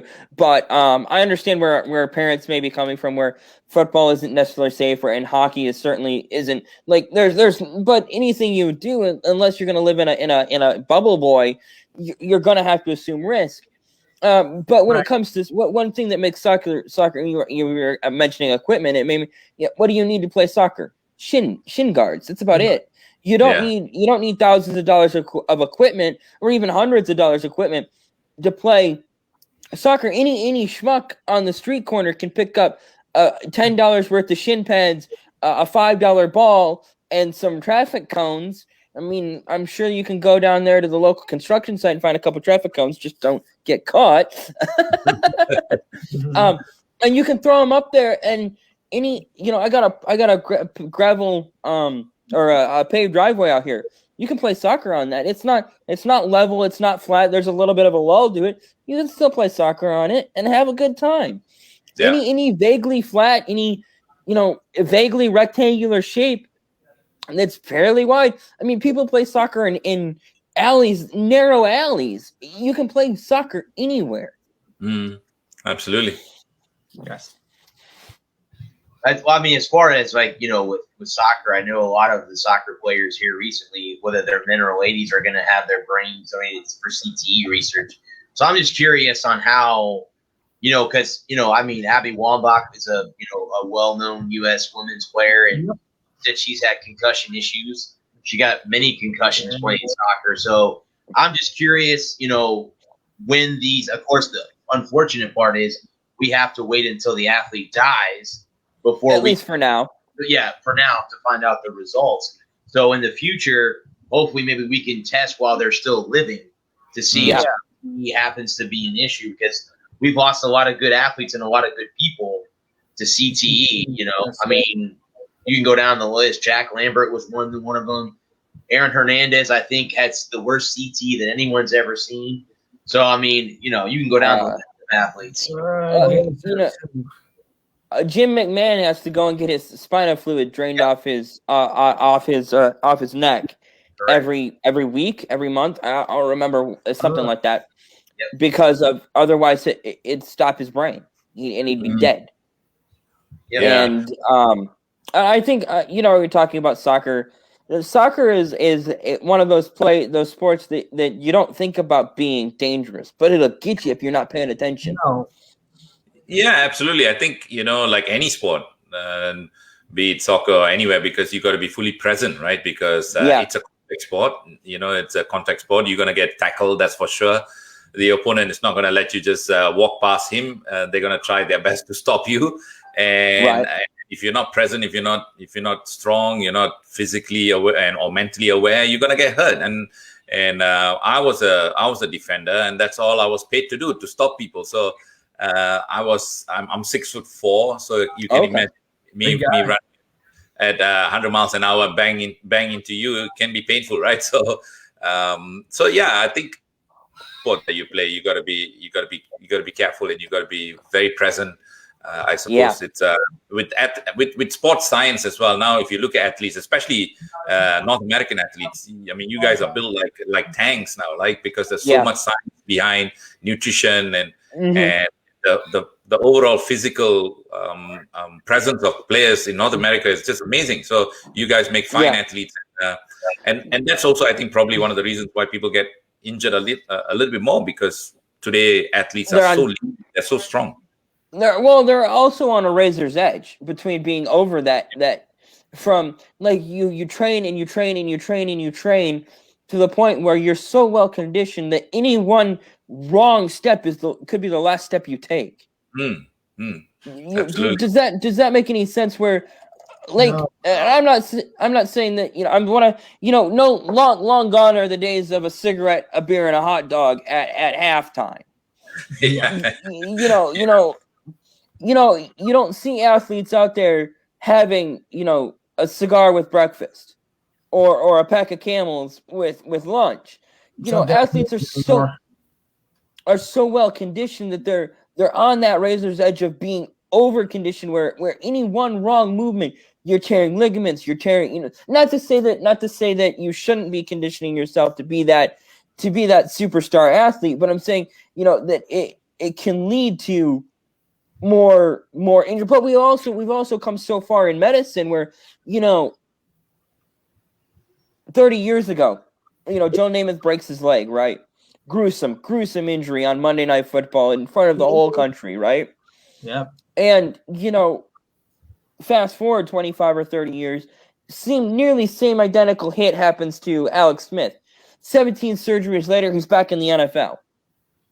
Joe Namath never plays another snap of football. So for as good as conditioning maybe, medicine has come just as far. And medical science and athletic science has come just as far.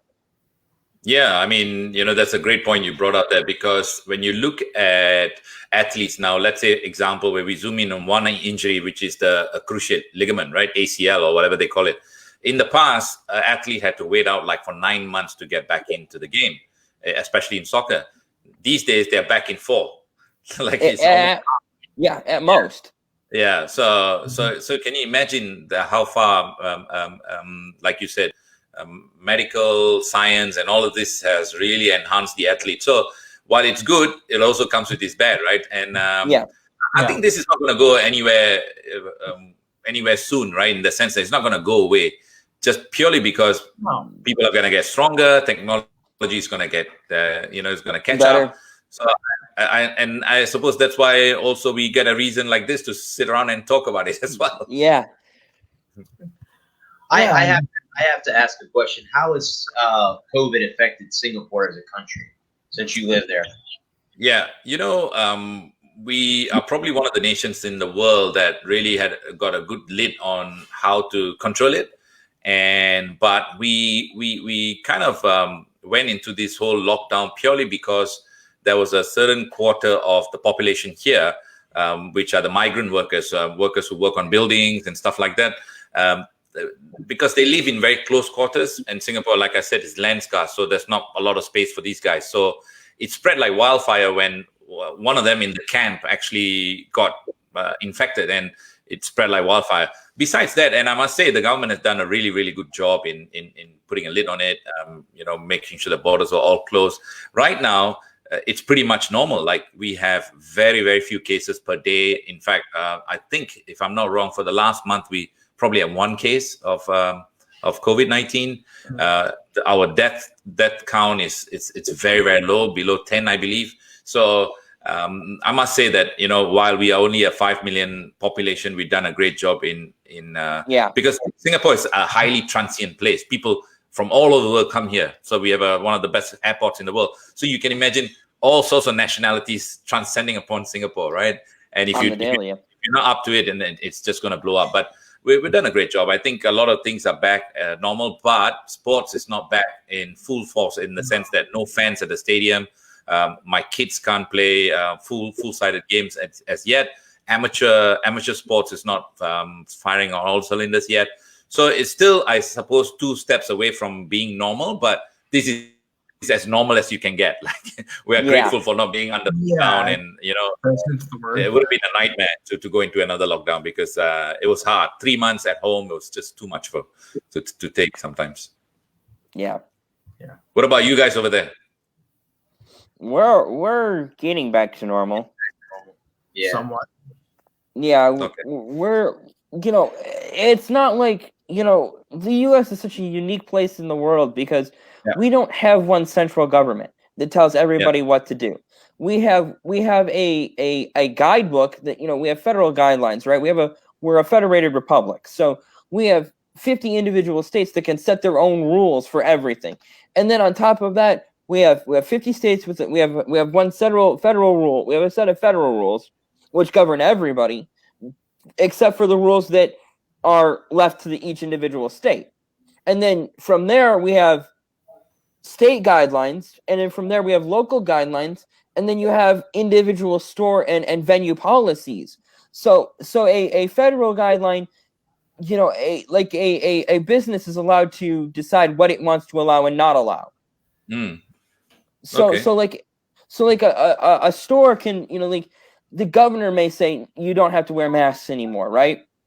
Right. But a store can have set their policy as you have to wear masks. So if you go in the store without wearing a mask, even though that the governor has said you might not need to mask up, the store can still set its own policy and say yes to be in our store, and it doesn't matter. It could be any kind of in restaurants, banks, hotels, movie theaters, stadiums, what have you. That's the difference between like a country like the U.S. and a country like Singapore, which is Singapore is a very centralized government and is a very authoritarian government, and not necessarily in a negative way, like not like a Mussolini or something like that. But they have the people believe in their government. The government sets the rules, and okay, that's what we're going to do. And the America is very much an individualistic state where we set the rules and we tell the government what it's going to do. Okay, no, I get it. I believe that no one state is better than the other, right? It's just a circumstance. No. I wasn't saying that we're either. No. I mean, I get it. I mean, it's like it is what it is, right? So yeah. No, I was merely pointing out the difference in mentalities between our two countries. Absolutely. Is all I was trying to where we value the individual liberty. I'm not to say that Singapore doesn't value individual liberty or anything like that, but the Singapore, from everything that the research that I've done and studying about Singapore, is that there's a very much dependency is not the right word, but reliance is a good word. A reliance on government authority, and because of what happened in the 50s and 60s and the half a dozen revolutions and thousands of people being slaughtered, for want of a less morbid term, that the powers that united Singapore in the 60s and 70s ruled with an iron. This is how it's going to be. This is what we're going to do. This is how it's going to be. And so, Singapore is a very free state in terms of economics. It's one of the most prosperous states in the world, but their individual liberty is very curtailed in terms of the way that we as Americans might view individual liberty. Absolutely. I think you're spot on with your observation about Singapore. Then again, I suppose it's a choice people make, right? If you want, absolutely. If you want your individual liberty, then you go to a place like America. If you want a bit of I would say order, then you live in. Because I have a lot of American friends who actually live here in Singapore, and we on a whenever we meet up, this is like the point of discussion. We have sometimes it becomes heated because I can see the merit in both worlds, right? I mean, there's no right or wrong in choice. That's the beauty, right, of being human, because we can choose. Otherwise, no difference from us and the cats and the dogs, right? Right. So that's what it is. And even though when you look at like I lived in Europe, I lived in Australia, I've traveled around the world. But when I look at what's happening with the world, then you just have to take what's good and leave what's the bad, right? Then that's what it is. As best you can, and not get too affected by what's happening. But at the end of the day, I think it's all about safety. You just want to be safe and healthy and live long enough to enjoy life. That's it. And well, Yeah. Well, one thing that I find frustrating about certain members of my country, certain countrymen, is that they want all the freedom, but they don't want any of the responsibility that comes with it. You know, you can, and that's one of the things. That's one of the benefits of a more authoritarian society is that you put a kibosh on the selfishness in a way, where as individual liberty comes with a certain level of responsibility. And not to delve too far off topic or anything. It's supposed to be a sports show, and here we're talking socio-political. But that's one thing that I think that frustrates me about our handling of COVID and why we can't get back to sports, why we can't have the goal. We can't do the things that we want to do. And I understand, being an individual, I can do what I want. I'm an adult. I can make my own decisions. I'm not a child. Don't treat me like a child. But when you're irresponsible, what else are we supposed to do? I'm just gonna clamber down off my soapbox and go be over here. Well, I know the one state here that has opened everything back up is Texas. They don't mask in Texas. They've opened everything back up. So let's see how that goes. Yeah. Let's see how so far it seems to be going all right, but from what I've heard, but so can you talk about? Yeah, I know you said that you've been to the World Cup over in Russia. What's it like to go to a sporting event in Singapore or Australia? Yeah, so I think it really varies, right? When over here, when the club teams play, is not as supported purely because we don't have enough geography to garner fan base. But when we play with international games, for example, the biggest rivalry is between Singapore and Malaysia because we're neighbors. Like it's like America, Canada, right? So when we have that kind of games, it can get really feisty. It can get really aggressive, and heated as well. So there are a few, I would say, a couple of games like that, especially when it comes to soccer, because that's the biggest sport in this part of the world. And just to give some context, the Southeast Asian belt, which is about 10 countries in this part of the world, including Thailand, Vietnam, Indonesia, it's 600 people. So all within a 1 hour plane ride. Right, oh, so it's Right. Yeah, so it's not it's pretty close, and but going to for example, it's quite different when you go to, let's say, Indonesia, the club competition, when let's say a city like Jakarta plays against another city in Bandung, people die, like people die. Kind of like Chile and Argentina. Yeah, it's like that, right? So because the rivalry is so bad that actual death.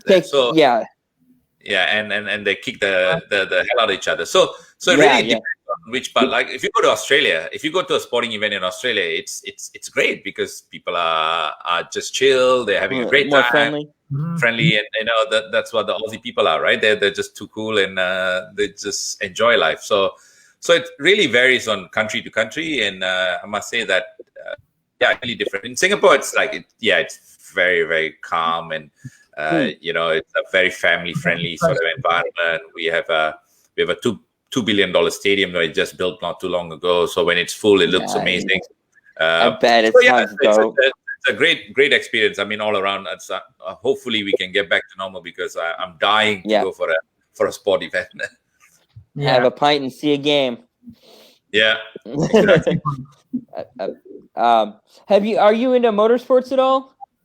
Yeah, so years ago, I actually was a part owner of a race car. I don't know if you guys remember this series called A1GP, the World Cup of Motorsport. Okay. I've heard of that. It seems vaguely familiar. Yeah, so I was actually a co-owner, and professionally with my agency as well.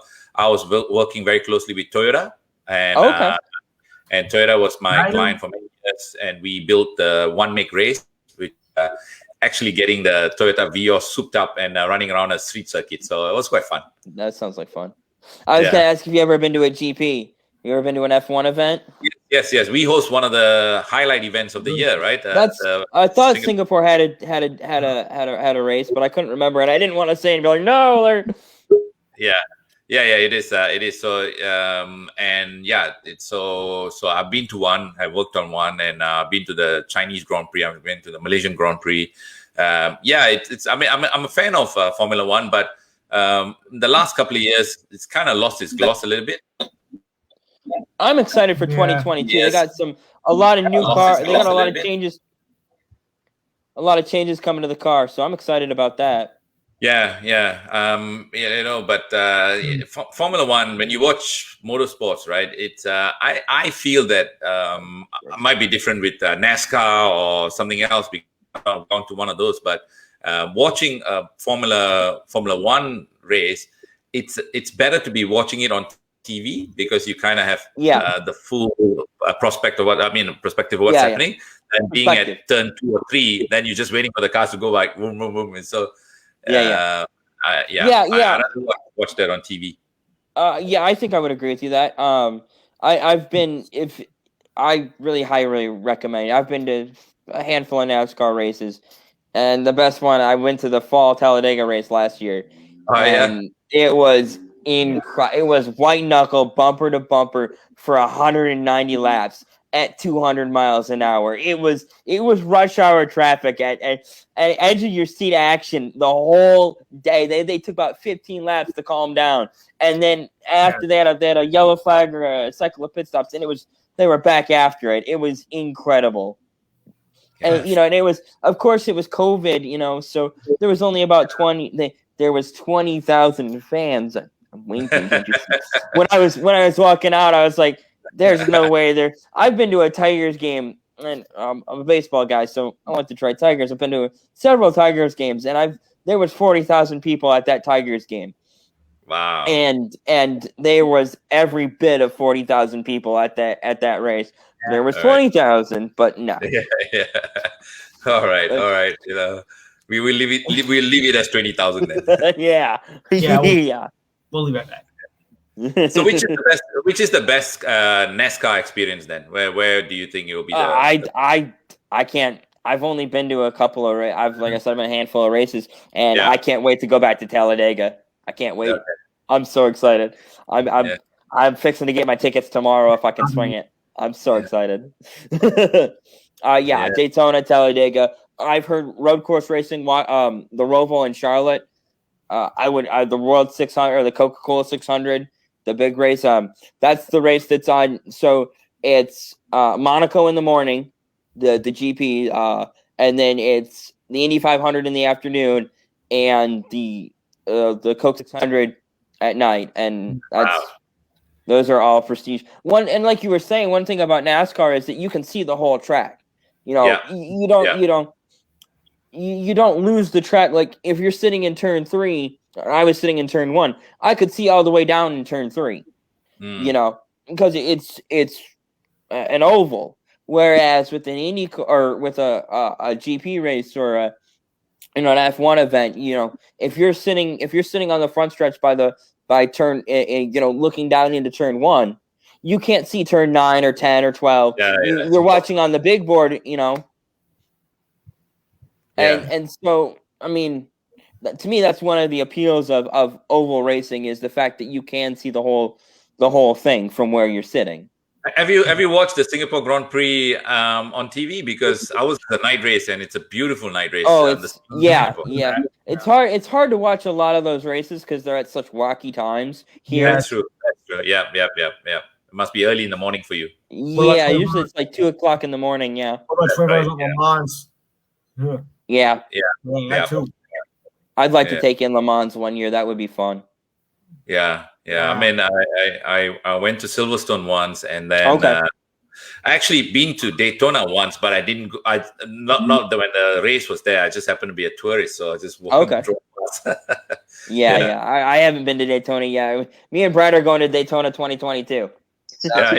Book it. We're going next year. That's if we can swing. I'd love to go because he lives in Florida. He lives in Florida, so right. Where in Florida? Tampa Bay area. Tampa Bay. Yeah, I've been to Tampa. Born and raised in the Tampa Bay. I was gonna ask because I'm a golfer. Is it popular in Singapore? Is that a popular sport in Singapore? Huge. Golf is huge here, you- and very expensive to play. Very expensive to play. Yes. Can you talk about like you say it's a small country, so how is that? Because you think of a golf course as being Thousands of a yards. big thing, Yeah. Do you have a lot of par threes? So let me give you some context to the country. So east to west is 45 kilometers. Okay. And north to south is half of that. So we are kind of a long and a short island, right at the end of the Malaysian peninsula. So right at the end of southern Malaysia, we sit like an island. We used to be part of Malaysia, and then we got our independence in '65, and now we so there are golf courses. There are actually some really nice golf courses here, but they're slowly being taken away for obviously real estate. Because the population is growing. You can't have. But what's really cool about it is if you jump on a ferry. And 30 minutes to 45 minutes, we are in Indonesia, some of the islands there, and they have some of the nicest golf course in the world, like picturesque. And you're paying like I think $10 or $15 to play there. So oh wow, Yeah. How much? So is that for 18 or for 9? For 18, yeah. Oh wow, I kill for $10 for 18. Yeah, no, it's so cheap in Indonesia. So you get a lot of golfers on the weekend just jumping on the ferry. Like they have I must say 10, 15 ferries that leave at the same time every hour because there's so many golfers going across there. And there's so many beautiful golf courses, just 45 minutes on a ferry across. Oh yeah, it sounds like fun. I love to golf. Yeah. I ain't any good at it, but I love to golf. Yeah, I mean, it's not for me. I tried and I used to play because of business, but I hate it. It's too slow for me. Yeah, I get that. I play fast. I like to play one or two guys and then just let's get to the ball, hit the ball, get to the next spot, hit the ball, get to the next. Yeah, so I can understand. By the time I get to the 9, I'm like done. Like okay. Yeah, that's what I do. I get a cigar.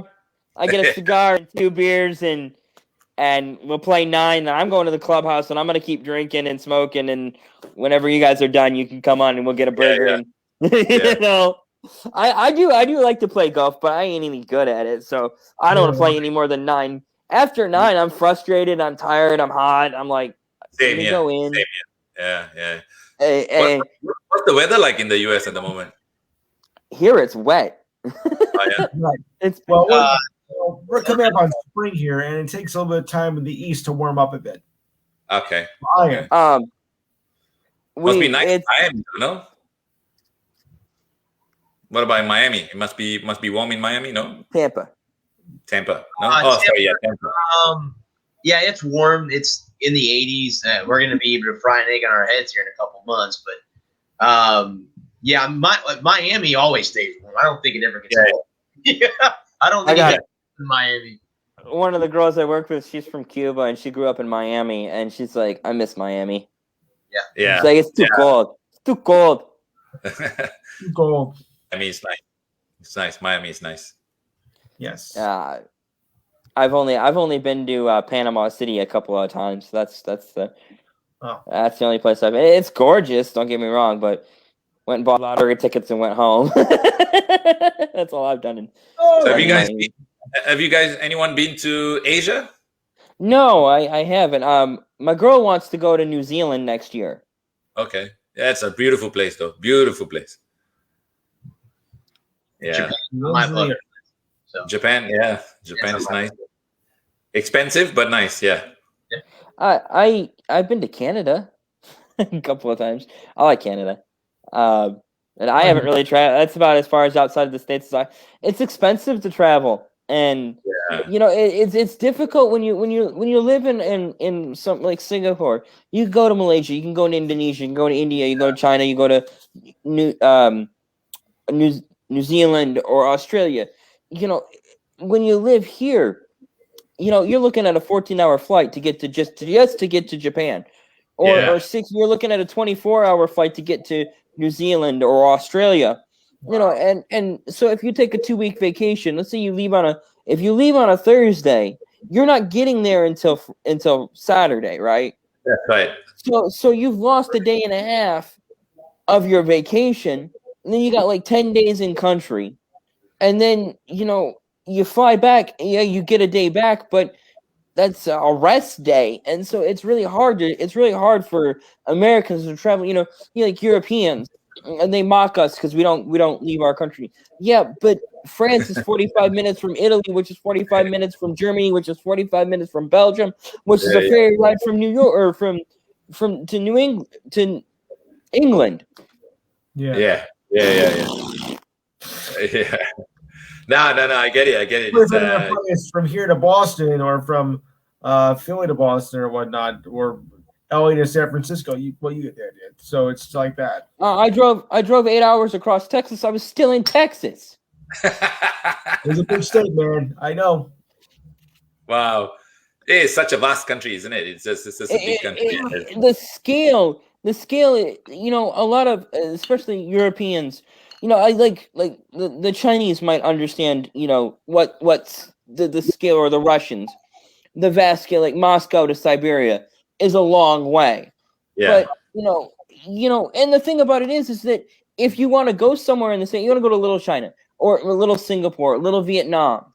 I last night I went to dinner at the local hibachi place. Great hibachi, great food. Check them out. But I got that Japanese experience. I was watching, the local news and eating, hibachi while looking at the koi fish. I mean, it may not be an authentic Japanese experience, but I can't afford to fly to Japan, so we've got Asian markets, we've got Mexican markets. It's not like we're deprived of foreign cultures here, right, just because we can't get to your country. We may not get an authentic experience, but a lot of those people have come over here, set up shops, have businesses, live and work over here, raise their kids over here. We experience their culture through them. And so we get to experience their culture in a way that, we don't, very few Americans, there's only about 2 or 3 million expats living in the world. Right. I think it's like 9 million Americans living overseas. Yeah. So it's not like we don't export Americans. Americans stay in America.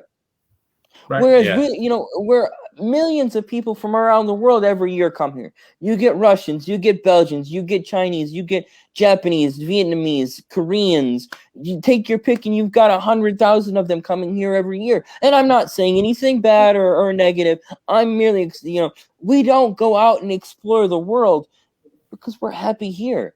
Everyone else. I was going to ask you a question on the back of that, right? How do you see, I suppose, non-Americans participating in American sports? If they can hack it, come on. No, I'm saying, do you see a trend in uptake of Americans? It depends on the sport. Basketball and baseball. You get a lot of Latin Americans in baseball. Yes. Okay. You've got some Asians in basketball. Lots of Canadians in hockey. I mean, do they count? What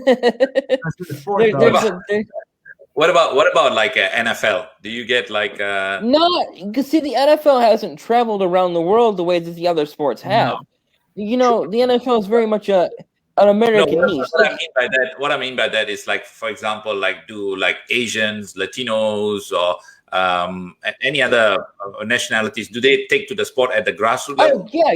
Absolutely. Kids, like there's lots of Asian soccer players end up becoming college and high school kickers.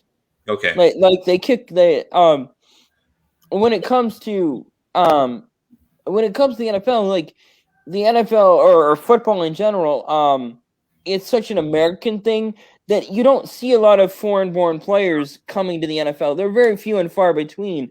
They do get some experience in college. In college football, you see a lot more of foreign-born players, but in the NFL, not really. Okay, yeah, because I've obviously seen baseball. You got that the Korean Iranian guy that he was some big pitcher or something. Yeah, the two-way guy, Otani. Yeah. So, but I've seen that in basketball with Jeremy Lin, right? And those guys. Yeah, Ming. Yeah, but NFL, I suppose, is not something that we've seen, and still a very American sport in that sense. Yeah. Yeah, like and I think a lot of it has to do with the fact that the NFL just doesn't translate well into other NFL Europe never went anywhere. There's there's no NFL Asia, it's very much an American thing. So if you have transplants that come over here, somebody in there, let's say you grew up in Indonesia and you lived in Indonesia for 25 years, you met an American, you moved to America, you get married, you have a couple kids, you might see them play football, but they also might play soccer, and a lot of Asian Americans, if you will, they play soccer because that's what their dad likes or their mom likes, or I like we were talking about earlier. It's like you wouldn't necessarily let your kids play American football because it's inherently dangerous. Yeah. No, I've actually got a friend. Actually, he worked for me before. He's American. He lives in Vegas. He actually married an Indonesian girl. So going for with your example, that's actually a real life example. Yeah. All right, gentlemen, I got to jump off. I've got another call to go. It's been really fun talking to you fellas, and it was really fun. Time flies when you're having fun. Yeah, you want to plug your back anytime you want to come back on, let me know. Excellent. What's the name of your thingy you got there? You plug your thing? Yeah, it's called Sports Business Mentor.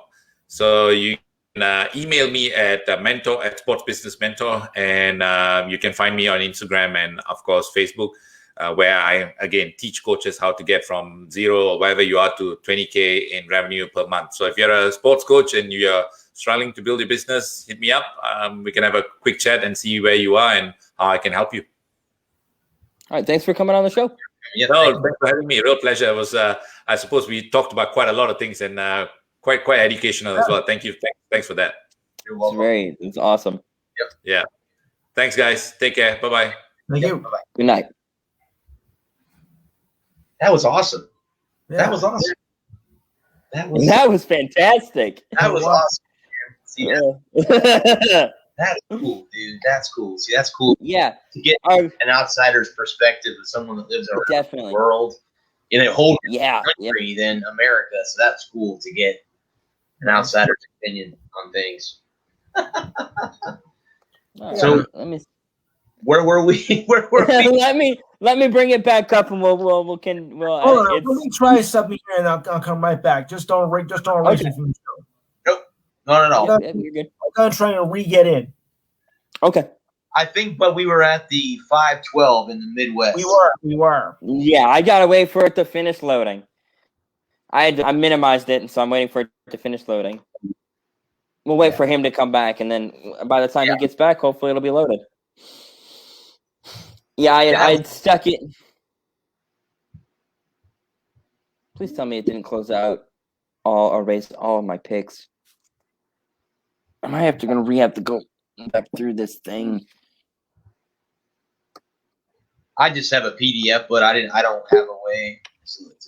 I just pulled up the ESPN men's bracket challenge thing, and I was filling that out, and then I was going to go ahead and copy it and save it. Okay, I got to restart. You understand I'm taking Michigan the whole way, right? I kind of figured that was. Did I freeze up? No, you're good, bud. You're good. Ooh, Liberty, Oklahoma State. This should be an interesting one. I'll restart my computer tomorrow. Oh, there we go. Yeah, I think we were at the 512. I think yes. In the Midwest. Uh-oh. Did it erase all your picks? Yes. I'll just go back through real quick and confirm them all real quick again. Okay, that was SC Drake, and we're gonna go with SC.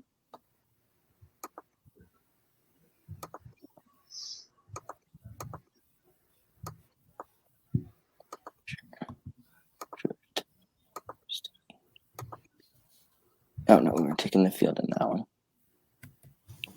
And then Texas, Maryland.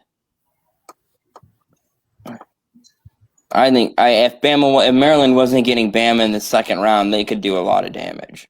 Mm-hmm.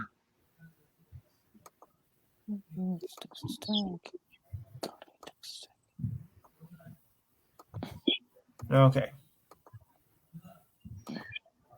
And we are back in. Okay, so Tennessee and Oregon State. How much it hates me to say this, but I'm thinking, I feel you on that. The SEC that I just the only team you hate, yeah. Right. I get because of Rocky Top. Other than that, that's the best thing that happened to University of Tennessee. So. Yeah, she's amazing.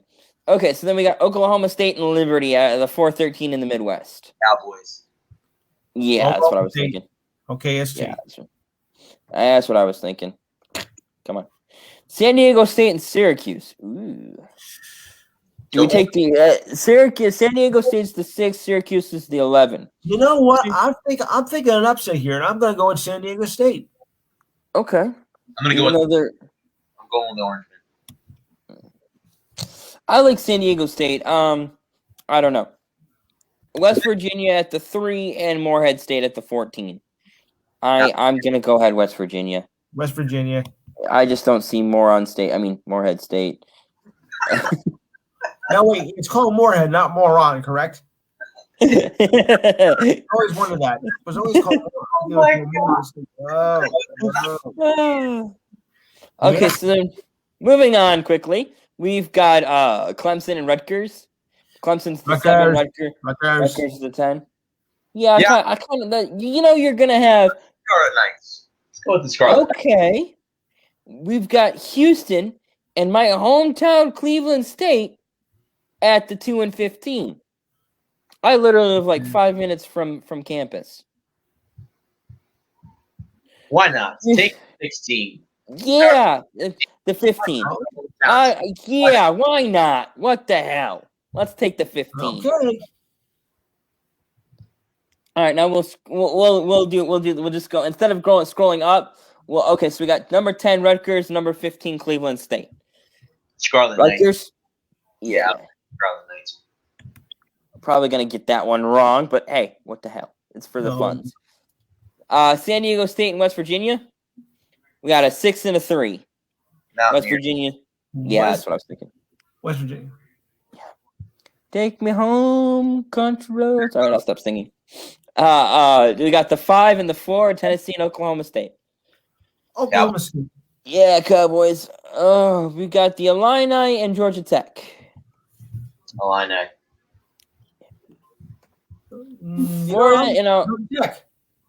Florida and Ohio State. No, I hate to say the Buckeyes. No way Florida beats the Buckeyes. That ain't happening. God, I want you to be wrong. We beat them in the national championship back in the early 2000s, but no. Yeah. Not happening this year. Texas and Arkansas. Texas Tech. Excuse me. Tech versus the Razorbacks. Arkansas. Yeah, I like the Razorbacks. Roll Hogs or whatever they say. Yep. Nova and North Texas.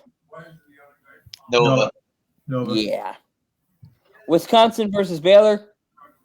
Ooh. Baylor. Yeah, Baylor. Okay. I was going to say Baylor's in an upset, but that's fine. Go right ahead. I just don't see it. Baylor or Maryland versus Alabama. Roll Tide. Yeah, I'm going to agree with you on that one. Texas versus Michigan State or UCLA. All right, we'll just are we taking the field or are we taking Texas? I'm thinking Texas. Texas. Yeah, Longhorns. Florida State and Georgetown. The Hoyas. Knowles. Florida State. Yeah, I agree. Michigan or St. Bonaventure's? Michigan. Yeah. Iowa or Oregon? Ooh. I go on Garza. Yeah. I agree. Ducks, maybe in an upset. I don't know. Hawkeyes are a good basketball team. The Hawkeyes are a very good basketball team. Kansas and USC. Jayhawks. Kansas. Ooh, this is going to be a really good game. Virginia and Creighton. Virginia. That's a 4-5. I like Virginia as well. Cavaliers. Take the Cavaliers. And then the top of the bracket is Zaga and Oklahoma. Oh, Zags. Zaga. All right, now I got to try and figure out how I can scroll this side here. Please wait. Please wait patiently while I fail to be able to execute commands. Yeah. All right, then. Okay, so we got a 1 and a 4. We got Zags and Virginia. Zaga. Yeah. Yeah, I'm going to agree with you on that. Okay, so then you've got the 2-3, which is Kansas and Iowa. Iowa. Oh, that's what I was thinking. That was the first thing that came to my mind is Iowa. Yeah. Maybe. Apparently, it's not going to let me. There we go. Okay, so then next we have Michigan and Florida State. Michigan. Yeah. You know, I'm not picking against Michigan.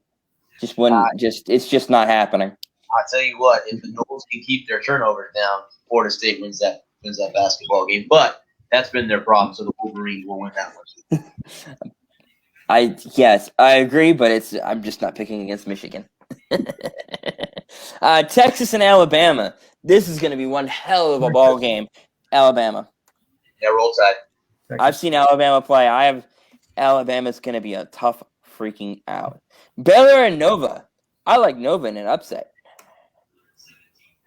I think Nova gets it done. Yeah, why not? No. Why not? No, you can say Baylor. Baylor already lost in the is that Big East champion or no Big 12. Well, I don't think Baylor gets it done. I think Nova gets it done.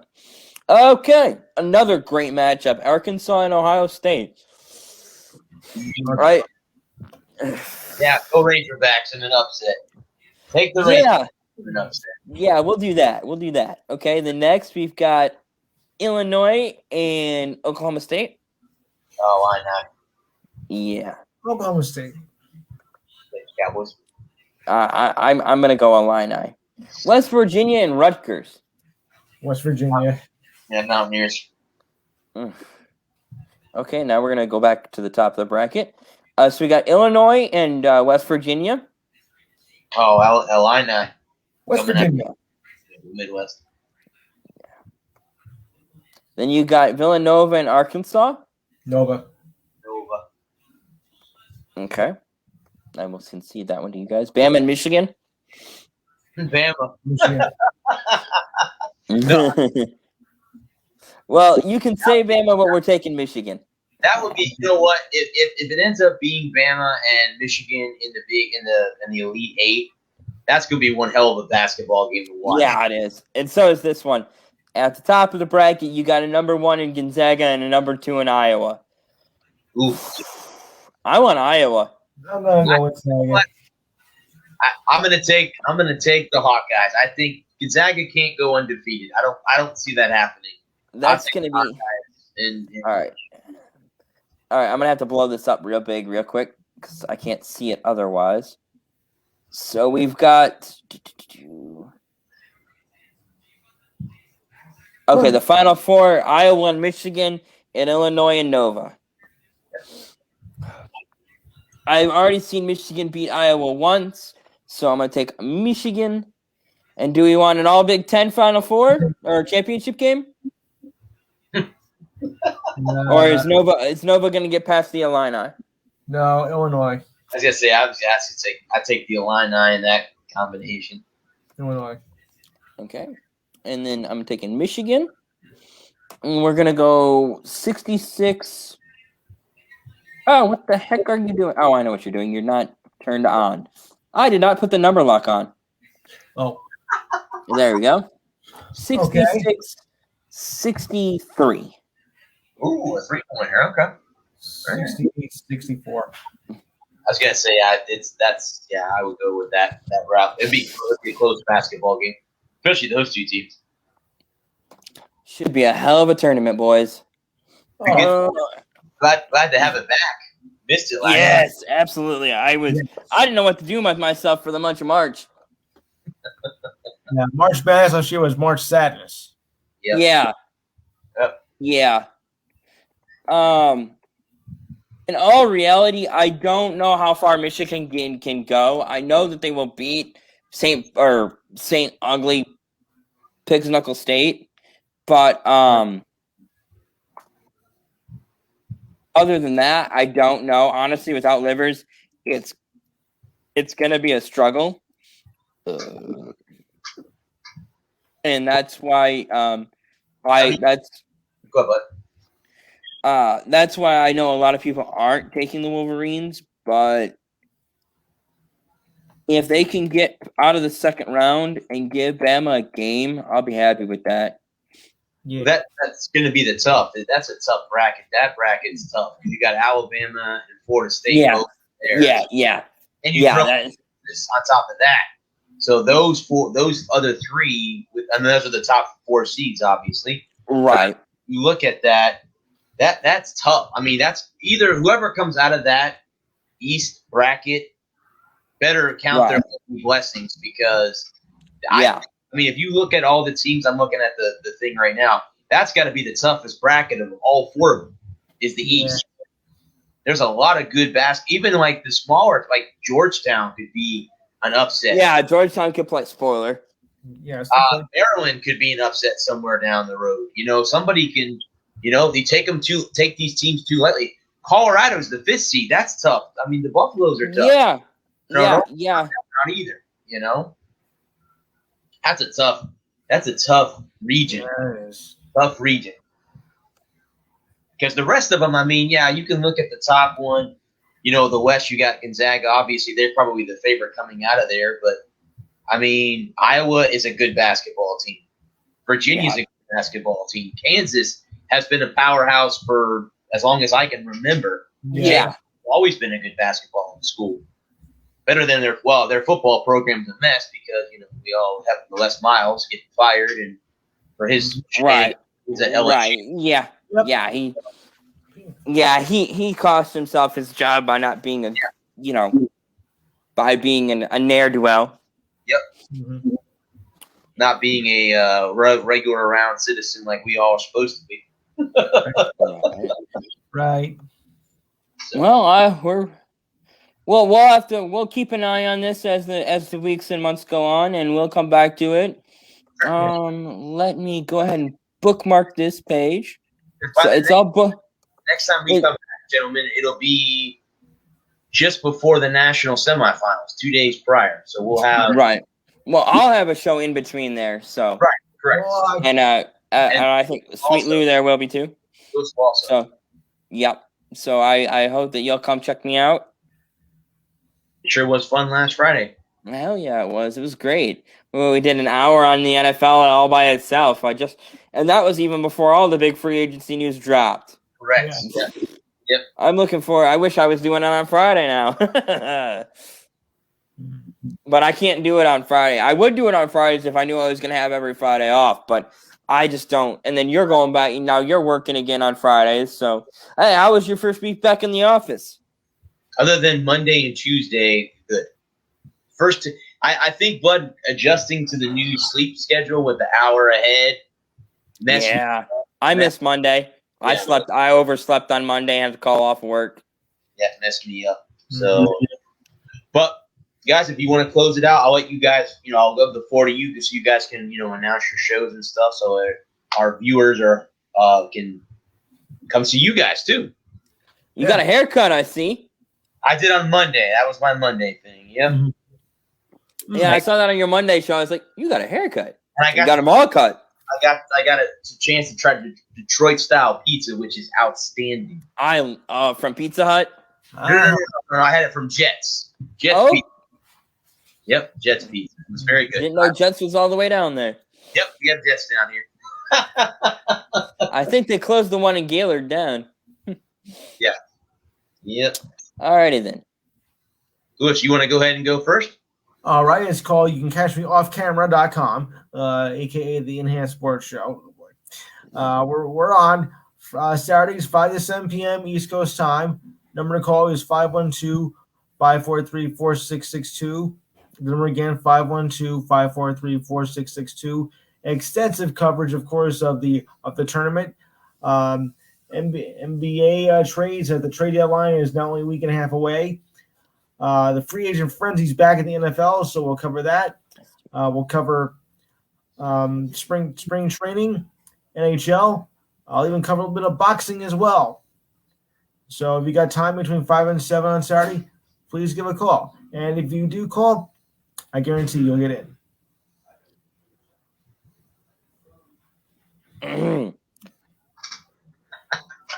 So, good night. Good night and good luck. It's called the Unscripted because I don't have a plan for it.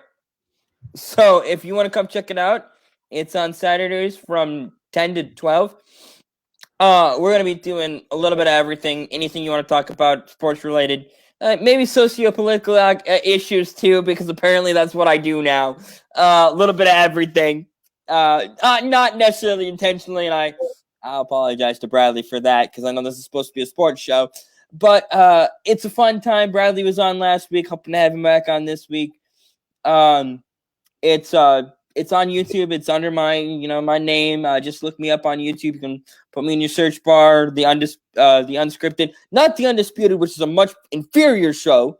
Come check out the Unscripted, a much better show without all the hot take garbage that you get on the major networks. So, that being said, it's about 2 hours, maybe more, depending on whether I have to go to the bathroom at that 12 o'clock. So if we have our bowel situations under control, we may keep going, we may not. Who knows? It's a fun 2 hour. It's banter. It's back and forth. It's sports talk the way sports talk should be. It's two guys and maybe some other people. If you want to be on the show, just hit me up. I'm on Facebook. Just look me up. You can. I don't have a public profile, so just send me a message. I'll get it, and I'll bring you on the show. I'll drop you the link. Everybody's welcome. It's for everyone. I kind of would like to, it's an adult show, so there's going to be adult language. So there's an adult content warning. If that's not your thing, then that's okay. Don't tune in, but don't cry about it in the comments because I'm not changing the show to suit you. Other than the bags under my eyes, I got nothing else. All right. Well, again, guys, this has been the Walker Report, part of In the Zone Sports Talk Radio. Again, if you want In the Zone gear, guys, head over to squadlocker.com and enter in the Zone Sports Talk Radio, and you can go ahead and order some gear. Also, guys, we are sponsored by creatingzenspaces.com. Actually, my friend Renee, I've known since high school. She's one of the original sponsors on my show. The local choice in St. Petersburg for house cleaning organization, bed sitting. It's about finding the peace within you and adding comfort to your life. And guys, remember, Zen Spaces begins with you. Be kind to yourself and one another. And again, if you missed this show, it will be on YouTube because yours truly forgot to upload his Monday show. So I got to upload both of them now because I forgot to upload them to the Sports Nerd Bradley Walker YouTube channel because I got busy and forgot to upload the Monday show. So, do I have to remind you about everything? No, I've had a long week. I've had a long week, so I got frustrated. Hey, this was a long week. Yeah, thank God tomorrow's Friday. I gotta work, so I'm too. good with it. I gotta get up at 5:30 in the morning, so I'm off, man. I'm done. I'm gonna get up early. Alrighty then. Well, good luck and. Well, like I said, guys, thanks again. Thanks to Adam and Lewis, both. And the guest that we had was absolutely awesome. That was so cool to talk to someone in Singapore. Guys, I want to let you know that it's already Friday morning. So we're talking to someone that's in the future already around the world. It's only Thursday here, but we're talking to someone that's already on Friday morning. We'll definitely have him back. I'll tell the guy that set that up in the future, maybe we can talk some soccer as we get into World Cup. Have him come on and give us the Singapore area, side Indonesia, part of it there in Southeast Asia. So that would be cool. Again, guys, like I always do, thanks to the first responders, doctors, and nurses. You guys, again, have been the true heroes since last year, since the COVID has happened. It's starting to calm down. Thank goodness. Thank God. Thank everything. Whoever you Christian or whoever you worship, absolutely think that it's starting to come down, and hopefully we'll get back to the new normal here in the near future. Again, also to the men and women of our armed services, again, that around the world. Thank you guys for keeping us free, letting us do this. I mean, as I always like to say, we get to be idiots 2 days. I get to be idiot 3 days a week. I guess you guys get to, you guys do what you do. So thank you for that. And again, to the police officers, firefighters, and paramedics. There's our U.S. guys. There's domestic, both men and women. Thank you guys for what you do around the clock, keeping us safe. And, going back to my mom, the ambulance that actually convinced my mom to go to the hospital. And unfortunately, she died in the hospital, but it was a lot better than her dying here at home with me having to find her dead. So that was good. Thanks to the paramedic that talked her into going to the hospital that morning.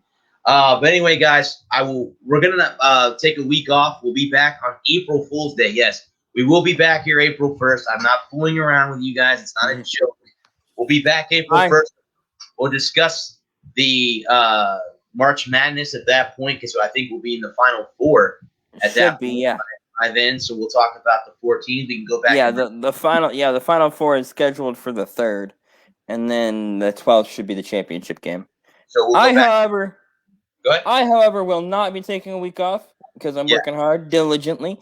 I will be here next Saturday, so be sure to keep tuned in on the YouTubes. So, until then, guys, everyone, please stay safe out there. Follow whatever your state or country guidelines are, because we did have a international guest tonight. So everyone stay safe out there. But until then, this has been the Sports Sir Brad Walker. I'm signing off. I'll see you guys April 1st. I'm taking my Monday show off next week, too. The only show I'll be on is the Tuesday show, which I got off this week because there's nothing to talk about USF, except the fact that Coach Gregory is having an absolute nightmare because his starting 5 have all transferred. So he's going to have a lot of blowing it up. A lot of exposure. Oh, good God. Yeah, all 5 of the starting 5 have all transferred. So I guess he's in a rebuild now. Yeah, big mess to clean up. But until then, guys, this has been me. I'm going to sign off. Have a good night. Peace. Deuces.